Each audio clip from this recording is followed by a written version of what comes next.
ವಾಲ್ಮೀಕೇರ್ಗೌ ಪುನೀಯಾನ್ನಃ ಮನೀಧರಪದಾಶ್ರಯಾ ಯದ್ದುಗ್ಧಮುಪಜೀವಂತಿ ಕವಯಸ್ತರಣಕಾ ಇವ ಸ್ವಸ್ತ್ಯಸ್ತು ಸತಾಂ.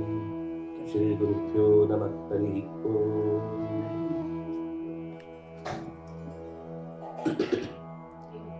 ಪ್ರಹಸ್ತನ ವಧೆಯಾದ ಬಳಿಕ ರಾವಣನೇ ಸ್ವತಃ ಯುದ್ಧಕ್ಕೆ ಬಂದು ಕಪಿವೀರರ ಜೊತೆಗೆ ಹೋರಾಡುತ್ತಾನೆ. ಅದರಲ್ಲೂ ಮುಖ್ಯವಾಗಿ ಸುಗ್ರೀವ ಅವನೊಡನೆ ಹೋರಾಡಿ ಮೂರ್ಛೆಗೆ ಹೋಗ್ತಾನೆ. ಕೋಪಗೊಂಡ ಲಕ್ಷ್ಮಣ ಮತ್ತೆ ರಣಭೂಮಿಯನ್ನು ಸೇರ್ತಾನೆ. ಅವನು ಹಿಮ್ಮೆಟ್ಟಿದಾಗ ರಾವಣ ಮತ್ತು ಹನುಮಂತರ ನಡುವೆ ಯುದ್ಧ ನಡೆಯುತ್ತೆ. ಇಬ್ಬರು ಪರಸ್ಪರ ತಳಪ್ರಹಾರದಿಂದ ತಮ್ಮ ತಮ್ಮ ಸಾಮರ್ಥ್ಯವನ್ನು ತೋರಿಸಿ ಕೊನೆಗೆ ಹನುಮಂತನನ್ನ ಹೊಗಳಿ ಅಲ್ಲಿಂದ ಆ ಯುದ್ಧದ ಪ್ರದೇಶದಿಂದ ಬೇರೆಯಾಗ್ತಾನೆ. ನೀಲನ ಜೊತೆಗೆ ಯುದ್ಧ ಆಗುತ್ತೆ. ಮತ್ತೆ ಲಕ್ಷ್ಮಣ ಎದುರಾದಾಗ ಶಕ್ತಿಯ ಪ್ರಹಾರವನ್ನು ಮಾಡಿ ಲಕ್ಷ್ಮಣನನ್ನ ಮೂರ್ಛೆಗೊಳಿಸ್ತಾನೆ. ಆ ಹೊತ್ತಿಗೆ ರಾಮಚಂದ್ರ ಬಂದು ರಾವಣನನ್ನು ಮತ್ತೆ ಓಡಿಸ್ತಾನೆ. ರಾವಣ ಲಂಕೆಯನ್ನು ಪ್ರವೇಶ ಮಾಡುತ್ತಾನೆ ಅನ್ನುವ ತನಕದ ಸಂಗತಿಯನ್ನು ನಾವು ಹಿಂದೆ ನೋಡಿದ್ವಿ. ಸೋತು ಹೋದ ಮೇಲೆ ತನ್ನ ಪರಾಜಯವನ್ನ ಒಪ್ಪಿಕೊಳ್ಳಿಕ್ಕಾಗಲಿಲ್ಲ. ತುಂಬಾ ವ್ಯಥೆ ಆಯಿತು ರಾವಣನಿಗೆ.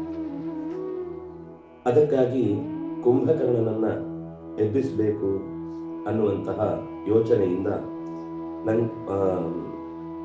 ತನ್ನ ಸೇವಕರಿಗೆಲ್ಲ ತಿಳಿಸ್ತಾನೆ, ಬೇಗನೆ ಕುಂಭಕರ್ಣನನ್ನ ಎಬ್ಬಿಸಿ ಅಂತ. ಕುಂಭಕರ್ಣ ಎದ್ದೊಡನೆ ಅದನ್ನು ಎಬ್ಬಿಸುವುದೇ ಒಂದು ದೊಡ್ಡ ಪ್ರಕ್ರಿಯೆಯನ್ನು ನಾವು ಹಿಂದೆ ನೋಡಿದ್ವಿ.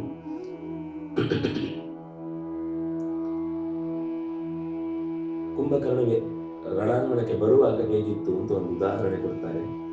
ಕ್ರಮಮಾಣಂ ದಿವಾಕಾಶಂ ಪುರಾ ನಾರಾಯಣಂ ಯಥಾ. ಬರ್ತಾ ಬರ್ತಾ ಇದ್ದ ಹಾಗೆ ದೊಡ್ಡ ಬರ್ತಾ ಬಂದ. ಹೇಗೆ ಅದು ಎರಡು ರೀತಿಯ ದೃಷ್ಟಾಂತ ಇಟ್ಕೊಳ್ಬಹುದು. ಒಂದು ಮೊದಲ ಜಗೃಹೇ ಪೌರುಷಂ ರೂಪಂ ಅಂತ ಹೇಳಿದ ಅಂಶವನ್ನು ಹೇಳುವಾಗ ಭಗವಂತ ಇಡೀ ಜಗತ್ತಿನ ಎಲ್ಲ ಭಾಗದಲ್ಲೂ ತನ್ನ ಪ್ರವೇಶವನ್ನು ತೋರಿಸುವಾಗ ಬೆಳೆದು ನಿಂತ ಅಂತ ಒಂದು. ಎರಡನೇದು ವಾಮನ ರೂಪಿ ಪರಮಾತ್ಮ ತಾನು ಉದ್ದಗಲಕ್ಕೆ ಬೆಳೆದು ಆಕಾಶದ ತನಕ ಮುಗಿಲಿನೆತ್ತರಕ್ಕೆ ನಿಂತ ಅಂತ ಹೇಳುವುದನ್ನ, ಹೇಗೆ ಹಿಂದೆ ನಾರಾಯಣ ಬೆಳೆದು ನಿಂತನು ಜಗದಗಲವನ್ನ, ಅಂತೆ ಕುಂಭಕರ್ಣನು ಬೆಳೆದು ಆ ನಗರವನ್ನ ಹೊಕ್ಕಿದ್ದಾನೆ. ಏನು ವೈವಸ್ವತೋ ಯುದ್ಧೇ ವಾಸವಶ್ಚ ಪರಾಜಿತಃ ಶೈಷ ವಿಶ್ರವ ಸತ್ಪುತ್ರ ಕುಂಭಕರ್ಣ ಪ್ರತಾಪವಾನ್. ರಾಮ ಕೇಳ್ತಾನೆ, ಅದು ಅವ್ರು ಇನ್ನೂ ಯುದ್ಧ ರಂಗಕ್ಕೆ ಬಂದಿಲ್ಲ, ಅಲ್ಲೇ ಕಾಣಿಸ್ತಾ ಇದ್ದಾನೆ. ಈ ಶಕ್ತಿನಗರ ಅಂತ ಒಂದು ರಾಯಚೂರಿನ ಹತ್ರ ಹೋಗುವಾಗ, ಅಥವಾ ಇಲ್ಲೇ ಹೇಳ್ಬೋದು, ಈ ಅಣುಸ್ಥಾವರ ಇದೆ, ದೂರದಲ್ಲಿ ನಿಂತರೂ ಕಾಣುತ್ತೆ ಎತ್ತರಕ್ಕೆ. ಎಷ್ಟು ದೂರದಿಂದಲೂ ಆ ಸ್ತೂಪಗಳು ಹಾಗೆ ಕಾಣ್ತವೆ. ಹಾಗೆ ಇವನು ಊರಲ್ಲೇ ಎದ್ದು ನಿಂತಾಗ ಈ ಸೈನ್ಯಕ್ಕೆ ಕಂಡಿದೆ. ಆಗ ವಿಭೀಷಣನನ್ನು ಕೇಳ್ತಾನೆ. ಆಗ ಅವನು ಪರಿಚಯ ಮಾಡಿಕೊಡ್ತಾ, ಇವನು ರಾವಣನ ತಮ್ಮ, ಇವನು ಹಿಂದೆ ವಾಸವನನ್ನ ಸೋಲಿಸಿದ್ದಾನೆ, ವೈವಸ್ವತ ಮನುವನ್ನು ಕೂಡ ಯುದ್ಧದಲ್ಲಿ ಗೆದ್ದಿದ್ದಾನೆ, ಇವನು ವಿಶ್ರವಸ್ನ ಮನೆತನದವ, ರಾವಣನಿಗೆ ಜೊತೆ ಸಹೋದರನಾಗಿ ಹುಟ್ಟಿದವ, ಇವನಂತಹ ವಿಸ್ತಾರವಾದ ಶರೀರವುಳ್ಳವ ಮತ್ತೊಬ್ಬ ಜಗತ್ತಿನಲ್ಲಿ ಇಲ್ಲ. ಎಲ್ಲವನ್ನು ಇವನು ಇಲ್ಲಿ ತನಕ ಕಿನ್ನರರು, ಕಿಂಪುರುಷರು, ಯಕ್ಷರು, ಗಂಧರ್ವರು, ರಾಕ್ಷಸರು, ವಿದ್ಯಾಧರರು ಎಲ್ಲರೂ ಇವನ ಮುಂದೆ ಸೋತು ಹೋಗಿದ್ದಾರೆ. ಇವನು ಸ್ವಯಂ ಪ್ರಭನಾಗಿ ಎಲ್ಲರನ್ನು ಕೂಡ ಗೆದ್ದಿದ್ದಾನೆ. ಯಾಕೆಂದ್ರೆ ಹುಟ್ಟಿದ ತಕ್ಷಣವೇ ಬಾಲೇನ ಜಾತಮಾತ್ರೇಣ ಕ್ಷುಧಾರ್ಥೇನ ಮಹಾತ್ಮನ ಭಕ್ಷಿತಾನಿ ಸಹಸ್ರಾಣಿ ಪ್ರಜಾನಾಂ ಸುಬಹೂನ್ಯಪಿ. ಹುಟ್ಟಿದೊಡನೆ ಪ್ರಕೃತಿಯ ಸಹಜವಾದ ಹಸಿವಿನ ತೀವ್ರತೆಯಿಂದ ಲಕ್ಷಾಂತರ ಪ್ರಜೆಗಳನ್ನ ಕೈಗೆ ಸಿಕ್ಕಂತೆ ಸಂಭಕ್ಷಮಾನ ತಿಂದು ಮುಗಿಸಿದಾಗ ಇಡೀ ಜಗತ್ತೇ ಬೆಚ್ಚಿಬಿದ್ದಾಗ ಅಲ್ಲಿ ದೇವತೆಗಳೆಲ್ಲ ಹೋಗಿ ಇದು ಬೆಳೀತಾ ಹೋಯ್ತು. ಮೇಲಿನ ದೇವತೆಗಳಿಗೆ ದೂರ ಹೋಯ್ತು, ಇಂದ್ರನ ಜೊತೆಗೆ ಯುದ್ಧ ಆಯ್ತು, ಅವನು ಸೋತು ಹೋದ. ಕೊನೆಗೆ ಚತುರ್ಮುಖನಲ್ಲಿಗೆ ಹೋದಾಗ ಅವ್ರು ಪ್ರಾರ್ಥನೆ ಮಾಡ್ತಾರೆ, ಏವಂ ಪ್ರಜಾ ಯದಿತ್ವೇಷ ಭಕ್ಷಯಿಷ್ಯತಿ ನಿತ್ಯಶಃ ಅಚಲೇನೈವ ಕಾಲೇನ ಶೂನ್ಯೋ ಲೋಕೋ ಭವಿಷ್ಯತಿ. ಸಿಕ್ಕಂತೆ ಎಲ್ಲರನ್ನೂ ತಿಂತ ಹೋದ್ರೆ ಇವನು ಲೋಕದಲ್ಲಿ ಪ್ರಜೆಗಳೇ ಇಲ್ಲ ಅಂತ ಮಾಡಿಬಿಡ್ತಾನೆ ಅಂತ. ಆಗ ಚತುರ್ಮುಖ ಅವನಲ್ಲಿಗೆ ಬಂದು ಅವನನ್ನ ಶಪಿಸ್ತಾನೆ, ನೀನು ಹೀಗೆ ಹಸಿವಿನಿಂದ ಎದ್ದು ನಿಂತಿದ್ರೆ ತಾನೆ ಎಲ್ಲರನ್ನ ತಿನ್ನುವುದು, ಹಾಗಾಗಿ ನಿನಗೆ ತಸ್ಮಾತ್ ಅದ್ಯ ಪ್ರಭೃತಿ ಮೃತಕಲ್ಪ ಶಯಿಷ್ಯಸಿ, ಇನ್ನು ಮುಂದೆ ನೀನು ಯಾವತ್ತೂ ಕೂಡ ಎದ್ದೇಳಲಿಕ್ಕಿಲ್ಲ ದೀರ್ಘವಾದ ನಿದ್ದೆಯಲ್ಲಿ. ನಮ್ಗೆ ಚಿರನಿದ್ದೆ ಅಂದ್ರೆ ಸಾವು, ಅವನಿಗೆ ನಿಜವಾಗಿಯೂ ಚಿರನಿದ್ದೆ, ದೀರ್ಘವಾದ ನಿದ್ದೆಯೇ ಬರುತ್ತೆ. ಈ ರೀತಿ ಬ್ರಹ್ಮಶಾಪಾಭಿಭೂತೋ ತಲ್ಪಪಾತ ಅಗ್ರತ ಪ್ರಭು ಚತುರ್ಮುಖನ ಮುಂದೆ ಅಡ್ಡ ಬಿದ್ದ. ಆಗ ತಕ್ಷಣ ರಾವಣ ಓಡಿ ಬಂದು ಯಾರಾದ್ರೂ ಬಂಗಾರವನ್ನ ನೀಡುವ ಮರವನ್ನ ಬೀಜ ಹಾಕಿ ಅದಿನ್ನೇನು ಫಲ ಕೊಡುತ್ತೆ ಅಂತಂದಾಗ ಫಲಕಾರಿ ವಿಕೃತ್ಯತೆ, ಹಣ್ಣು ಕೊಡುವ ಸಮಯದಲ್ಲಿ ನನಗೆ ಅವನಿಂದ ತುಂಬಾ ಯೋಜನೆಗಳಿತ್ತು ಕೆಲಸ ಮಾಡಿಕೊಳ್ಬೇಕು ಅಂತ. ಅವನಿಗೆ ಹುಟ್ಟಿ ಏನೋ ನನಗೆ ಉಪಯೋಗಕ್ಕೆ ಬರ್ತಾನೆ ಅನ್ನೋಷ್ಟರಲ್ಲಿ ನೀನು ಬುಡ ಸಹಿತ ಕತ್ತರಿಸಿ ನನಗಿಲ್ಲ ಅಂತ ಮಾಡಿಬಿಟ್ಟು, ಯಾರಾದ್ರೂ ತನ್ನ ಮನೆಯ ಮೊಮ್ಮಗನನ್ನೇ ಹೀಗೆ ಶಪಿಸುವುದು ಸಾಧ್ಯವೇ? ನನಕ್ತಾರಂ ಸ್ವಕಂ ನಾಣ್ಯಂ ಶಕ್ತುಮೇವ ಪ್ರಜಾಪತಿ, ಈ ರೀತಿ ನಿನ್ನ ಮನೆತನದ ಕುಡಿಯನ್ನೇ ನೀನು ಹೀಗೆ ಕತ್ತರಿಸಿ ತೆಗೆಯುವುದು ಯಾವ ಅರ್ಥದಲ್ಲೂ ಕೂಡ ಸರಿಯಲ್ಲ ಅಂತ ಹೇಳಿದಾಗ, ಕೊನೆಗೆ ಶೈತಾಹ್ಯೇಷ ಷಣ್ಮಾಸಂ ಏಕಾಹಂ ಜಾಗರಿಷ್ಯತಿ ಏಕೇನಾಜ್ಞಾತಸೋ ವೀರಃ ಚರನ್ ಭೂಮಿಂ ಬುಭುಕ್ಷಿತಃ. ನಮಗಿದು ಒಂಥರ ಬೇರೆನೆ ಕಥೆ. ಉತ್ತರ ಕಾಂಡದಲ್ಲಿ ಈ ಪ್ರಸಂಗವನ್ನು ಹೇಳುವಾಗ ಅವನು ಇಂದ್ರ ಪದವಿಯನ್ನ ಕೇಳಲಿಕ್ಕೆ ಹೋಗಿ ಸರಸ್ವತಿ ಅವನ ನಾಲಿಗೆಯಲ್ಲಿ ಕುಣಿಯದೆ ಬೇಕಾದ ಪದಗಳು ಬರದೆ ಇಂದ್ರ ಹೋಗಿ ಅದು ನಿದ್ರಾ ಪದವಿ ಆಯಿತು ಅಂತ ಕೇಳುತ್ತೇವೆ. ಇಲ್ಲಿ ಇದು ಹುಟ್ಟಿದೊಡನೆ ಆದ ಒಂದು ಪ್ರಸಂಗ, ಆದ್ರಿಂದಾಗ ಅವನಿಗೆ ಹಿಂದೆನೇ ಒಮ್ಮೆ ಸಮಸ್ಯೆ ಆಗಿತ್ತು. ಆಗ ಏನ್ ಹೇಳಿದ್ರು ಅಂದ್ರೆ, ಮೊದಲು ಒಂದು ದಿವಸ ಎದ್ದಿರ್ತಾರೆ, ಆದ್ರೆ ಆ ಒಂದು ದಿವಸದಲ್ಲಿ ಏಕಾಹದಲ್ಲಿ ಎಷ್ಟು ಸಾಧ್ಯವೋ ಅಷ್ಟು ಎಲ್ಲವನ್ನು ನುಂಗುತ್ತಾನೆ. ಬೇಕಾದ 6 ತಿಂಗಳ ಹಸಿವನ್ನು ಒಂದು ದಿವಸದಲ್ಲಿ ಮುಗಿಸ್ಕೊಳ್ತಾನೆ. ಮತ್ತೆ ಯಥಾ ಪ್ರಕಾರ ನಿದ್ದೆಯನ್ನು ಹಾಗೆ ಅದು ಮತ್ತೆ ಅವನು ತಪಸ್ಸು ಮಾಡಿದ ಹೊತ್ತಿಗೆ 6 ತಿಂಗಳ ಎಲ್ಲಿಂದ ಕರೆಕ್ಟ್ ಆಗಿ ಇಲ್ಲಿಂದ ಇಲ್ಲಿಗೆ ಅಂತ ವಿಧಿ ಗೊತ್ತಾಗುದಿಲ್ಲ. ಆದ್ರೆ ವ್ಯಾಪ್ತಾಸ್ಯ ಭಕ್ಷೇನ್ ಲೋಕಾನ್ ಸಮೃದ್ಧ ಇವ ಪಾವತಃ, ಅವನು ಒಂದು ದಿನ ಮಾತ್ರ ಇಡೀ ಭೂಮಿಯನ್ನ ಎಲ್ಲ ಕಡೆ ತಿರುಗಾಡಿ ತನಗೆ ಬೇಕಾದ ಆಹಾರವನ್ನ ಸ್ವೀಕರಿಸ್ತಾನೆ ಅಂತ ಹೀಗೆ ಹೇಳಿದ ಮೇಲೆ ಅವನು ವಿಭೀಷಣನ ಪರಿಚಯ ಕೊಟ್ಟ ಮೇಲೆ ಮುಂದಕ್ಕೆ ಬರುವುದು ಕಾಣಿಸ್ತಾ ಇದೆ. ವಾನರರ ಸೇನೆ ಇನ್ನಷ್ಟು ಹೆಚ್ಚು ರಾಮ ಹೇಳ್ತಾನೆ, ಎಲ್ಲರೂ ಕೂಡ ಅಂದ್ರೆ ವ್ಯೂಹವನ್ನ ರಚಿಸ್ತಾನೆ. ರಾಘವೇಣ ಸಮಾಧಿಷ್ಟ, ರಾಘವನಿಂದ ಆದೇಶ ಪಡೆದ ಕಪಿವೀರರು ಒಂದೊಂದು ದಿಕ್ಕಿನಲ್ಲಿ ಯಾರೂ ಕೂಡ ಬೆದರಿ ನೀವು ಓಡಬೇಡಿ, ಅದಕ್ಕೆ ಬೇಕಾದ ಒಂದು ವ್ಯವಸ್ಥೆ ಮಾಡೋಣ ಅಂತ ಹೇಳಿ ಧೈರ್ಯ ತುಂಬಿದ. ಎಲ್ಲರೂ ಮರದ ಬೊಟ್ಟೆಗಳನ್ನ, ಬೆಟ್ಟದ ತುದಿಗಳನ್ನ, ಬಂಡೆ ಕಲ್ಲುಗಳನ್ನೆಲ್ಲ ಎತ್ತಿಕೊಂಡು ಕೂತಿದ್ದಾರೆ. ಜಿತಕಾಶಿನ, ಜಯವನ್ನೇ ಬಯಸುವಂತಹ ಮನಸ್ಸಿನಿಂದ ರಾಮನ ಸೇವೆಗಾಗಿ ಎಲ್ಲ ನಿಂತಿದ್ದಾರೆ. ಇಷ್ಟು ಹೊತ್ತಿಗೆ ಕುಂಭಕರ್ಣ ಅದು ಈ ಕಡೆ ಬಂದದ್ದಲ್ಲ, ಅವನು ಅಲ್ಲಿಂದ ಸೀದಾ ರಾವಣನ ಮನೆಯನ್ನ ಪ್ರವೇಶ ಮಾಡುತ್ತಾನೆ. ರಾವಣನ ಮನೆಯನ್ನು ಪ್ರವೇಶ ಮಾಡಿ ಸೋಭಿಗಮ್ಯ ಗೃಹಂ ಭ್ರಾತು ಕಕ್ಷ್ಯಾಂ ಅಭಿವಿಧಾತ್ಯ ಚ ದದರ್ಶ ಉದ್ವಿಗ್ನಮಾಸೀನಂ ವಿಮಾನೆ ಪುಷ್ಪಕಂ ಗುರುನ್.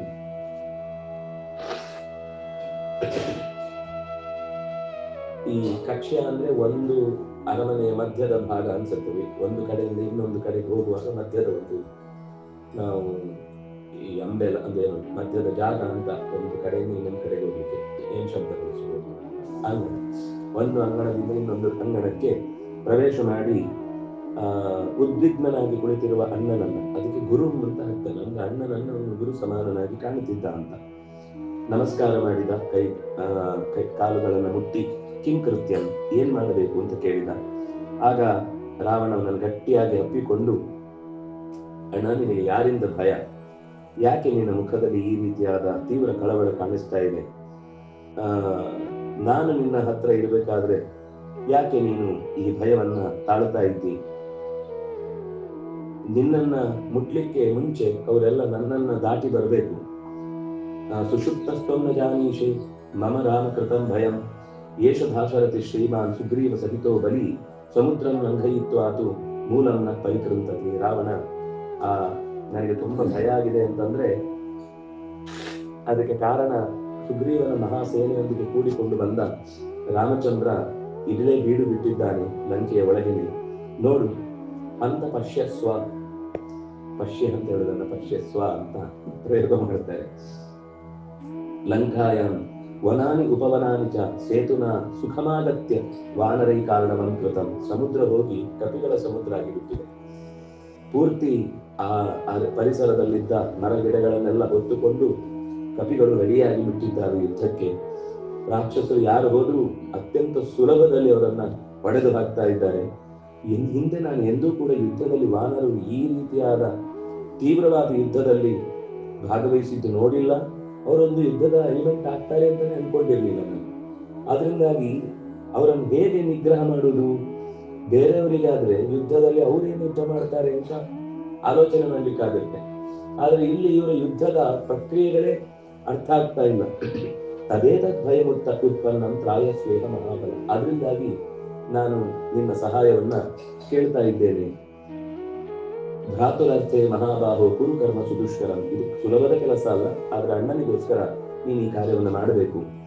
ತ್ವಯಸ್ತಿ ಮಮಚ ಸ್ನೇಹ ಪರಾ ಸಂಭಾವನಾಚಮೆ. ನಿನ್ನಲ್ಲಿ ಅತ್ಯಂತ ವಿಶ್ವಾಸ ಇದೆ, ನಿನ್ನಲ್ಲಿ ನಂಬಿಕೆಯೂ ಇದೆ.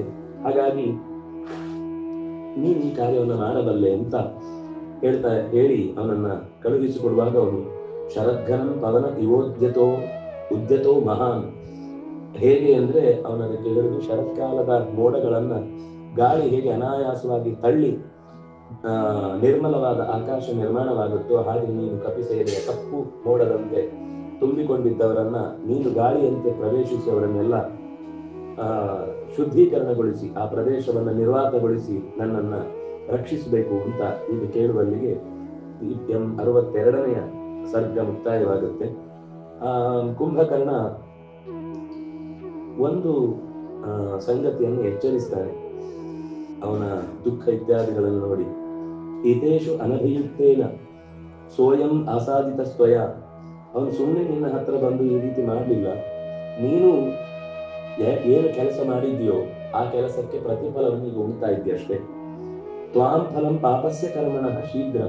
ನೀನು ಮಾಡಿದ ಪಾಪದ ಕರ್ಮದ ಫಲ ಅದನ್ನು ಉಣ್ಲೇಬೇಕಾಗುತ್ತೆ, ಏನು ಮಾಡ್ಲಿಕ್ಕೆ ಆಗ್ತಿಲ್ಲ. ಆದ್ರೆ ಆ ಫಲ ಉಣ್ಣುವವನ್ನ ಅದು ನನ್ನನ್ನ ದಾಟಿ ಹೋಗ್ಬೇಕಷ್ಟೇ. ಅಲ್ಲಿ ತನಕ ನಾನು ಧೈರ್ಯ ಕೊಡಬಲ್ಲೆ ಹೊರತು ನೀನು ಉಣ್ಣುವುದಿಲ್ಲ, ನಿನ್ನನ್ನ ಅದರಿಂದ ಮುಕ್ತಗೊಳಿಸ್ತೇನೆ ಅಂತ ಹೇಳಲಿಕ್ಕೆ ನನಗೂ ಸಾಧ್ಯ ಇಲ್ಲ. ಕೇವಲ ವೀರ್ಯದರ್ಪೇಣ ನಾನು ಬಂಧೋ ವಿಚಾರಿತ. ಕೇವಲ ಶಕ್ತಿ ಸಾಮರ್ಥ್ಯ ಇದೆ ಅಂತ ಮಾತ್ರಕ್ಕೆ ನಾವು ಮಾಡಿದ ಎಲ್ಲಾ ಕೆಲಸಗಳನ್ನು ಕೂಡ ಜೀರ್ಣಿಸಿಕೊಳ್ತೇವೆ ಅಂತ ಅನ್ನೋದು ಅಸಾಧ್ಯವಾದ ಸಂಗತಿ. ಸ್ವಲ್ಪ ದಿವಸ ತಡಿಬಹುದು, ಪೋಸ್ಟ್ಪೋನ್ ಮಾಡಬಹುದಕ್ಕೆ ಬಿಟ್ರೆ ಅದನ್ನ ಅನುಭವಿಸದೆ ತಪ್ಪಿಸಿಕೊಳ್ತೇನೆ ಅನ್ನೋದು ಅಸಾಧ್ಯ. ಯಾಕೆಂದ್ರೆ ಅವು ಕರ್ಮಗಳು ಹೇಗೆ ಅಂದ್ರೆ ದೇಶ ಕಾಲಗಳನ್ನೆಲ್ಲ ಮೀರಿ ಕಾಯ್ತಾವಂತೆ.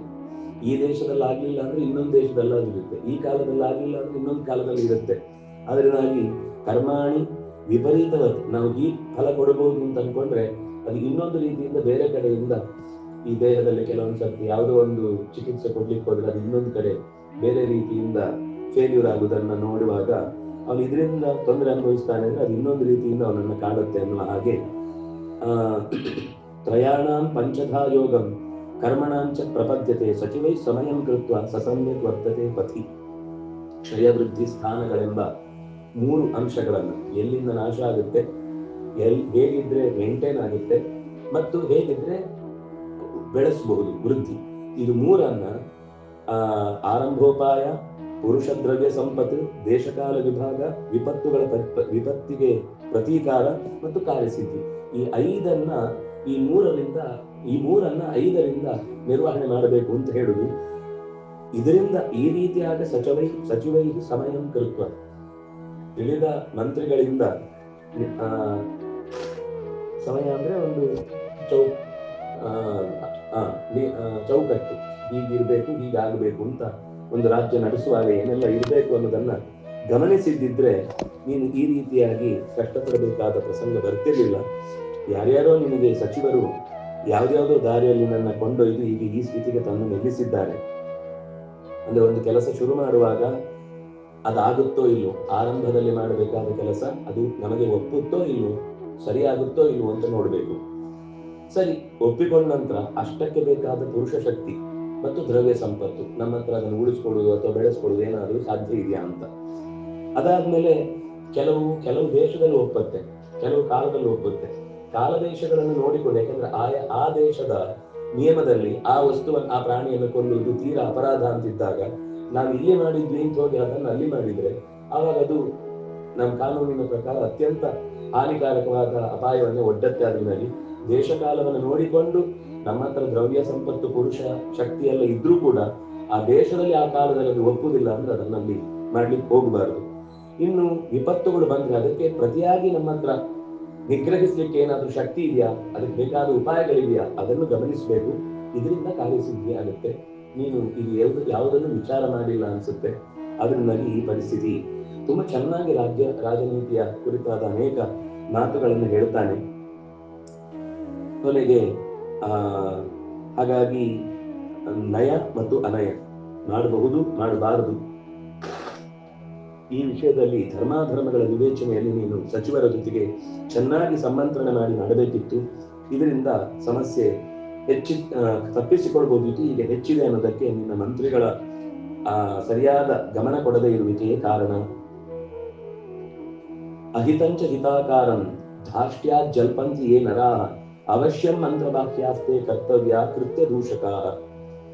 ವಸ್ತುತಃ ಅಹಿತ, ಆದ್ರೆ ಅದನ್ನ ಹಿತಾಕಾರ, ತುಂಬಾ ಸರಿ ಇದೆ, ಇದು ಚೆನ್ನಾಗಿದೆ, ಇದು ಹೀಗೆ ಆಗ್ಬೇಕು, ಇದರಿಂದ ನಿಮಗೆ ಹೆಸರು ಬರುತ್ತೆ, ಅಪಾಯ ಬರುತ್ತೆ ಅನ್ನೋ ನನಗೆ ಹೇಳುವುದಿಲ್ಲ, ಇನ್ನೊಂದು ಮುಖದ ಪರಿಚಯ ಮಾಡುವುದಿಲ್ಲ. ಕೇವಲ ಅದರಿಂದ ಧಾರ್ಷ್ಟ್ಯಾತ್ ಜಲ್ಪಂತಿ, ಕೇವಲ ಯಾವುದೋ ಒಂದು ಅವರ ವ್ಯಕ್ತಿಗತವಾದ ಕೋಪವನ್ನ ತೀರಿಸಿಕೊಳ್ಳುವುದಕ್ಕೋಸ್ಕರ ರಾಜನನ್ನೇ ದಾಳವನ್ನಾಗಿಸಿಕೊಂಡು ತಮ್ಮ ಬೆಳೆಯನ್ನು ಬೇಯಿಸಿಕೊಳ್ಳುವಂತ ಕೆಲಸ ಮಾಡ್ತಾರೆ.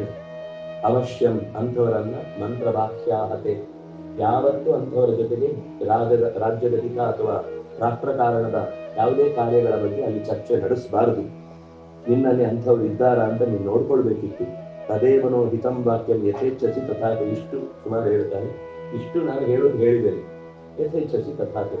ನಾನು ಹಿತವಾದ ಮಾತು ಹೇಳಬೇಕಿದೆ, ನಾನು ಮಾತಾಡದೆ ಕಾರ್ಯ ಮಾಡಿದೆ ಅಂತ ಅನ್ನುವ ಕೀಳರಿಮೆ ನನಗೆ ಬರಬಾರದು ಅನ್ನುವ ಕಾರಣಕ್ಕೋಸ್ಕರ ಹೇಳಬೇಕಾದ್ದೆಲ್ಲ ಹೇಳಿದ್ದೇನೆ. ಇನ್ನು ನಿಮಗೆ ಇಷ್ಟ, ಯಥೇಚ್ಛಸಿ ತಥಾಕುರು, ಹೇಗೆ ನಿನಗೆ ಮನಸ್ಸಿಗೆ ಬರುತ್ತೋ ಹಾಗೆ ಮಾಡು. ಆಗ ಕೋಪ ಬಂತು, ಬುರ್ಬುಟಿನ ಚಕ್ರೆ, ಒಬ್ಬ ಗಂಟೆಗೆ ನಿನ್ನ ಹತ್ರ ನಾನು ಉಪದೇಶ ಪಡೀಲಿಕ್ಕೆ ಎಬ್ಸಿದ್ದಲ್ಲ, ನನಗೆ ಸಿಕ್ಕಾಪಟ್ಟೆ ಕೆಲಸ ಉಂಟು, ಅದನ್ನೆಲ್ಲ ಬಿಟ್ಟು ನಿನ್ನನ್ನು ಎಬ್ಬಿಸಿ ಕೂತ್ಕೊಂಡಿದ್ದೇನೆ ಅಂದ್ರೆ ನಿನ್ನಿಂದ ಏನಾದ್ರೂ ನನಗೆ ಲಾಭ ಅಥವಾ ನನಗೆ ಅನುಕೂಲ ಆಗುತ್ತೆ ಅನ್ನೋದಕ್ಕೋಸ್ಕರ ಕೇಳಿದ್ದೇನೆ. ಮಾನ್ಯ ಗುರುರಿವಾಚಾರ್ಯ ಕಿಮ್ಮಾಂತ್ವಮನು ಶಾಸಸೆ, ನನ್ನನ್ನು ಗುರು ಅಂತ ಬಾಯಲ್ಲಿ ಶಬ್ದ ಪ್ರಯೋಗ ಮಾಡಿ ಆಚಾರ್ಯ ಸ್ಥಾನದಲ್ಲಿ ಇಟ್ಟಿದ್ದೇನೆ ಅಂತ ಹೇಳಿ ಈಗ ನನ್ನನ್ನೇ ಅನುಶಾಸನ ಮಾಡಲಿಕ್ಕೆ ಬಂದಿದ್ಯಾ ನೀನು ಅಂತ ಕಿಮೇವಂ ವಾಕ್ಶ್ರಮಂ ಕೃತ್ವ ಯದ್ಯುಕ್ತ ಅಂತ ವಿಧೀಯತ, ಶ್ರಮೆಯವರಿ ಕೇವಲ ಅಂತ ಹೇಳಿದ್ದಾನೆ. ವಾಕ್ಶ್ರಮಂ ಕೃತ್ವ, ನೀನ್ ಏನ್ ಹೇಳಿದ್ರು ನಾನೀಗ ಬದಲಾಗುವನಿದ್ದೇನ, ನನ್ನ ನಿರ್ಧಾರವನ್ನು ಬದಲಿಸುವನಿದ್ದೇನೆ? ಇಲ್ಲ, ನಿನಗೆ ಗೊತ್ತಿದೆ, ಯಾಕೆ ಸುಮ್ಮನೆ ಮಾತನ್ನು ಹಾಳು ಮಾಡ್ತಾ ಇದ್ದೀನಿ? ನೀನ್ ಏನ್ ಮಾಡ್ಬೇಕಿದೆಯೋ ನನಗೋಸ್ಕರ ನೀನ್ ಏನ್ ಮಾಡ್ಲೇಬೇಕೋ ಅದನ್ನ ನೀನ್ ಮಾಡಷ್ಟೇ, ಉಳಿದಂತೆ ನನಗೆ ಉಪದೇಶದ ಮಾತುಗಳನ್ನು ಆಡಬೇಕಾದ ಅಗತ್ಯ ಇಲ್ಲ. ಹಾಗಾಗಿ ಎಷ್ಟೋ ಜನಕ್ಕೆ ಏನೇನೋ ತಪ್ಪುಗಳಾಗ್ತದೆ. ಈಗ ನಾನು ಹಿಂದಿನ ಘಟನೆಗಳನ್ನ ಸರಿ ಮಾಡ್ಲಿಕ್ಕೆ ಆಗತ್ತಾ ಅಂತ ಕೇಳಿದ್ದಲ್ಲ, ಈಗ ಆಗಿರುವುದನ್ನ ನನ್ನ ಪರವಾಗಿ ಮಾಡ್ಲಿಕ್ಕೆ ಆಗುತ್ತಾ ಅಂತ ಕೇಳ್ತಾ ಇದ್ದೇನೆ ಅಷ್ಟೇ. ನೀವು SIT ಆದ್ರೂ ಮಾಡಿ, ಅದರ ಆಚೆದ್ದಾದ್ರೂ ಮಾಡಿ, ನಮ್ಗೆ ಬೇಕಾದ ನಿರ್ಣಯ ಬರ್ಬೇಕಷ್ಟೇ. ಮಮಾಪನ ಯಜ್ಞಂ ದೋಷಂ ವಿಕ್ರಮೇಣ ಸಮೀಕುರು, ನನ್ನ ತಪ್ಪಿನಿಂದಾದ ಸಮಸ್ಯೆಯನ್ನ ನಿನ್ನ ವಿಕ್ರಮದಿಂದ ಸಮೀಕುರು, ಅದನ್ನು ಸರಿ ಮಾಡು, ನನಗೀಗಾದ ಸಮಸ್ಯೆಯನ್ನು ನೀನು ಪರಿಹಾರ ಮಾಡಬೇಕು ಅಂತ ಕುಂಭಕರ್ಣನಿಗೆ ರಾವಣ ತನ್ನ ಆದೇಶವನ್ನ ನೀಡುತ್ತಾನೆ. ಆಗ ಅವನು ಹೇಳುತ್ತಾನೆ, ಅವನಿಗೆ ವಾಪಸ್ ಹೇಳುದು, ಸಹೃತ್ ಯೋ ವಿಪನ್ನಾರ್ಥಂ ದೀನಂ ಅಭ್ಯುಪಪದ್ಯತೆ ಸ ಬಂಧು ಯೋ ಅಪನೀತೇಶು ಸಾಹಾಯ್ಯಾಯ ಉಪಕಲ್ಪತೆ. ಯಾರು ಸುಹೃತ್, ಯಾರು ಬಂಧು ಅಂದ್ರೆ ವಿಪತ್ತಿನ ಕಾಲದಲ್ಲಿ ಕಷ್ಟದಲ್ಲಿದ್ದವನಿಗೆ ಜೊತೆಯಾಗ್ತಾನೆ. ಯಾರು ಬಂಧು ಅಂದ್ರೆ ದಾರಿ ತಪ್ಪಿ ಹೋಗ್ತಾ ಇದ್ದಾನೆ ಅಥವಾ ತನ್ನ ಹಿಡಿತವನ್ನು ಕಳ್ಕೊಳ್ತಾ ಇದ್ದಾನೆ ಎಂದಾಗ ಕೈ ತಾನು ಜೋಡಿಸಿ ಅವನಿಗೆ ಅದನ್ನು ಮತ್ತೆ ಮರಳಿ ದಕ್ಕುವಂತೆ ಮಾಡ್ತಾನೆ ಅಂತಂದಾಗ ಅವನು ಬಂಧು ಆಗ್ತಾನೆ. ಆದ್ರಿಂದಾಗಿ ನನಗೆ ನೀನು ಸಹಾಯ ಮಾಡ್ತೀಯೋ ಇಲ್ಲವೋ ಅನ್ನೋದನ್ನು ನನಗೆ ಸರಿಯಾಗಿ ತಿಳಿಸು ಅಂತ ಹೇಳಿದಾಗ ಅಯಂ ರುಷ್ಟ ಇತಿ ವಿಜ್ಞಾಯ, ಓ ಇವನು ತೀರ ಕೋಪಕ್ಕೊಳಗಾಗಿದ್ದಾನೆ, ಇನ್ನು ಇವನಿಗೆ ನಾನೇನು ಹೇಳಿಯೂ ನೀರೆರೆದ ವರ್ಗಲ್ಲ ಮೇಲೆ ನೀರೆರೆದ ಹಾಗೆ ಅಂತ ಯೋಚನೆ ಮಾಡಿ ಆಯ್ತು ಅವನಿಗೆ ಸಮಾಧಾನ ಆಗುವಂತ ಮಾತುಗಳನ್ನೇ ಮತ್ತೆ ಆಡ್ತಾನೆ. ನಾನಿದ್ದೇನೆ, ಯೋಚನೆ ಮಾಡಬೇಡ, ನಿನ್ನ ಪರವಾಗಿ ನಾನು ಹೋರಾಡುತ್ತೇನೆ.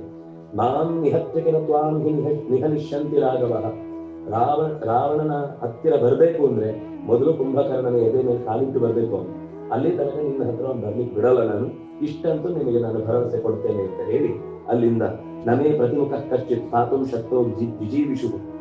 ಈ ರಣರಂಗದಲ್ಲಿ ನನಗೆ ಎದುರಾಳಿಯಾಗಿ ಯಾರೊಬ್ಬನೂ ಇಲ್ಲ, ಬದುಕಬೇಕು ಅಂತ ಅಂದುಕೊಂಡವನು ಯಾರೂ ಕೂಡ ನನ್ನ ಎದುರುಗಡೆ ಬಂದು ನಿಲ್ಲಲ್ಲ. ಅದರಿಂದಾಗಿ ನೈವ ಶಕ್ಯ ನಗದಯ ನಾಸಿನ ನಿಶಿತೈಹಿ ಶರೈಹಿ, ನನ್ನನ್ನ ಕತ್ತಿಯಿಂದಾಗಲಿ ಬಾಣದಿಂದಾಗಲಿ ಗದೆಯಿಂದಾಗಲಿ ಯಾವುದೇ ಬಗೆಯ ಆಯುಧಗಳಿಂದಾಗಲಿ ಕೈಯಿಂದಾಗಲಿ ದೂರದಿಂದಾಗಲಿ ನನ್ನನ್ನ ಅಲ್ಲಾಡಿಸ್ಲಿಕ್ಕೆ ಸಾಧ್ಯ ಇಲ್ಲ. ನನ್ನ ಕೈಗಳಲ್ಲಿ ಸಿಕ್ಕಿದಂತಹ ಪ್ರತಿಯೊಂದು ಕಪಿವೀರರು ಕೂಡ ನನ್ನ ಆಹಾರವಾಗಿ ಸಿಗೋರಿದ್ದಾರೆ ಅಂತ ಹೇಳಿಕೊಂಡು ಮುಂದಕ್ಕೆ ನುಗ್ಗುವಾಗ ದೂರದಲ್ಲಿ ಎಲ್ಲರೂ ನೋಡ್ತಾ ಇದ್ದಾರೆ ಅವನು ಬರುವ ವೇಗವನ್ನು. ಜೊತೆಗೆ ರಾಘವಂ ಲಕ್ಷ್ಮಣಂ ಚೈವ ಸುಗ್ರೀವಂಚ ಮಹಾಬಲಂ ಹನುಮಂತಂಚ ರಕ್ಷೋಗ್ನಂ ಏನ ಲಂಕಾ ಪ್ರದೀಪಿತ. ಇಷ್ಟೂ ಜನರನ್ನ ನಾನು ರಾಮನಿಂದ ಭಯವನ್ನು ಬಿಡು, ಯಾರು ಈ ಲಂಕೆಗೆ ಬೆಂಕಿ ಕೊಟ್ಟು ಉಪದ್ರವ ಕೊಟ್ಟನೋ ಅವನನ್ನು ಸೇರಿಸಿ ಭಕ್ಷಯಿಷ್ಯಾಮಿ ಸಂಯುಗೆ, ಎಲ್ಲರನ್ನು ಸೇರಿ ತಿಂದು ಬಿಡ್ತೇವೆ, ಹೆದರಬೇಡ ಅಂತ ಅಣ್ಣನಿಗೆ ಧೈರ್ಯವನ್ನು ಹೇಳಿ ಮುಂದಕ್ಕೆ ನುಗ್ಗಿದ್ದಾನೆ.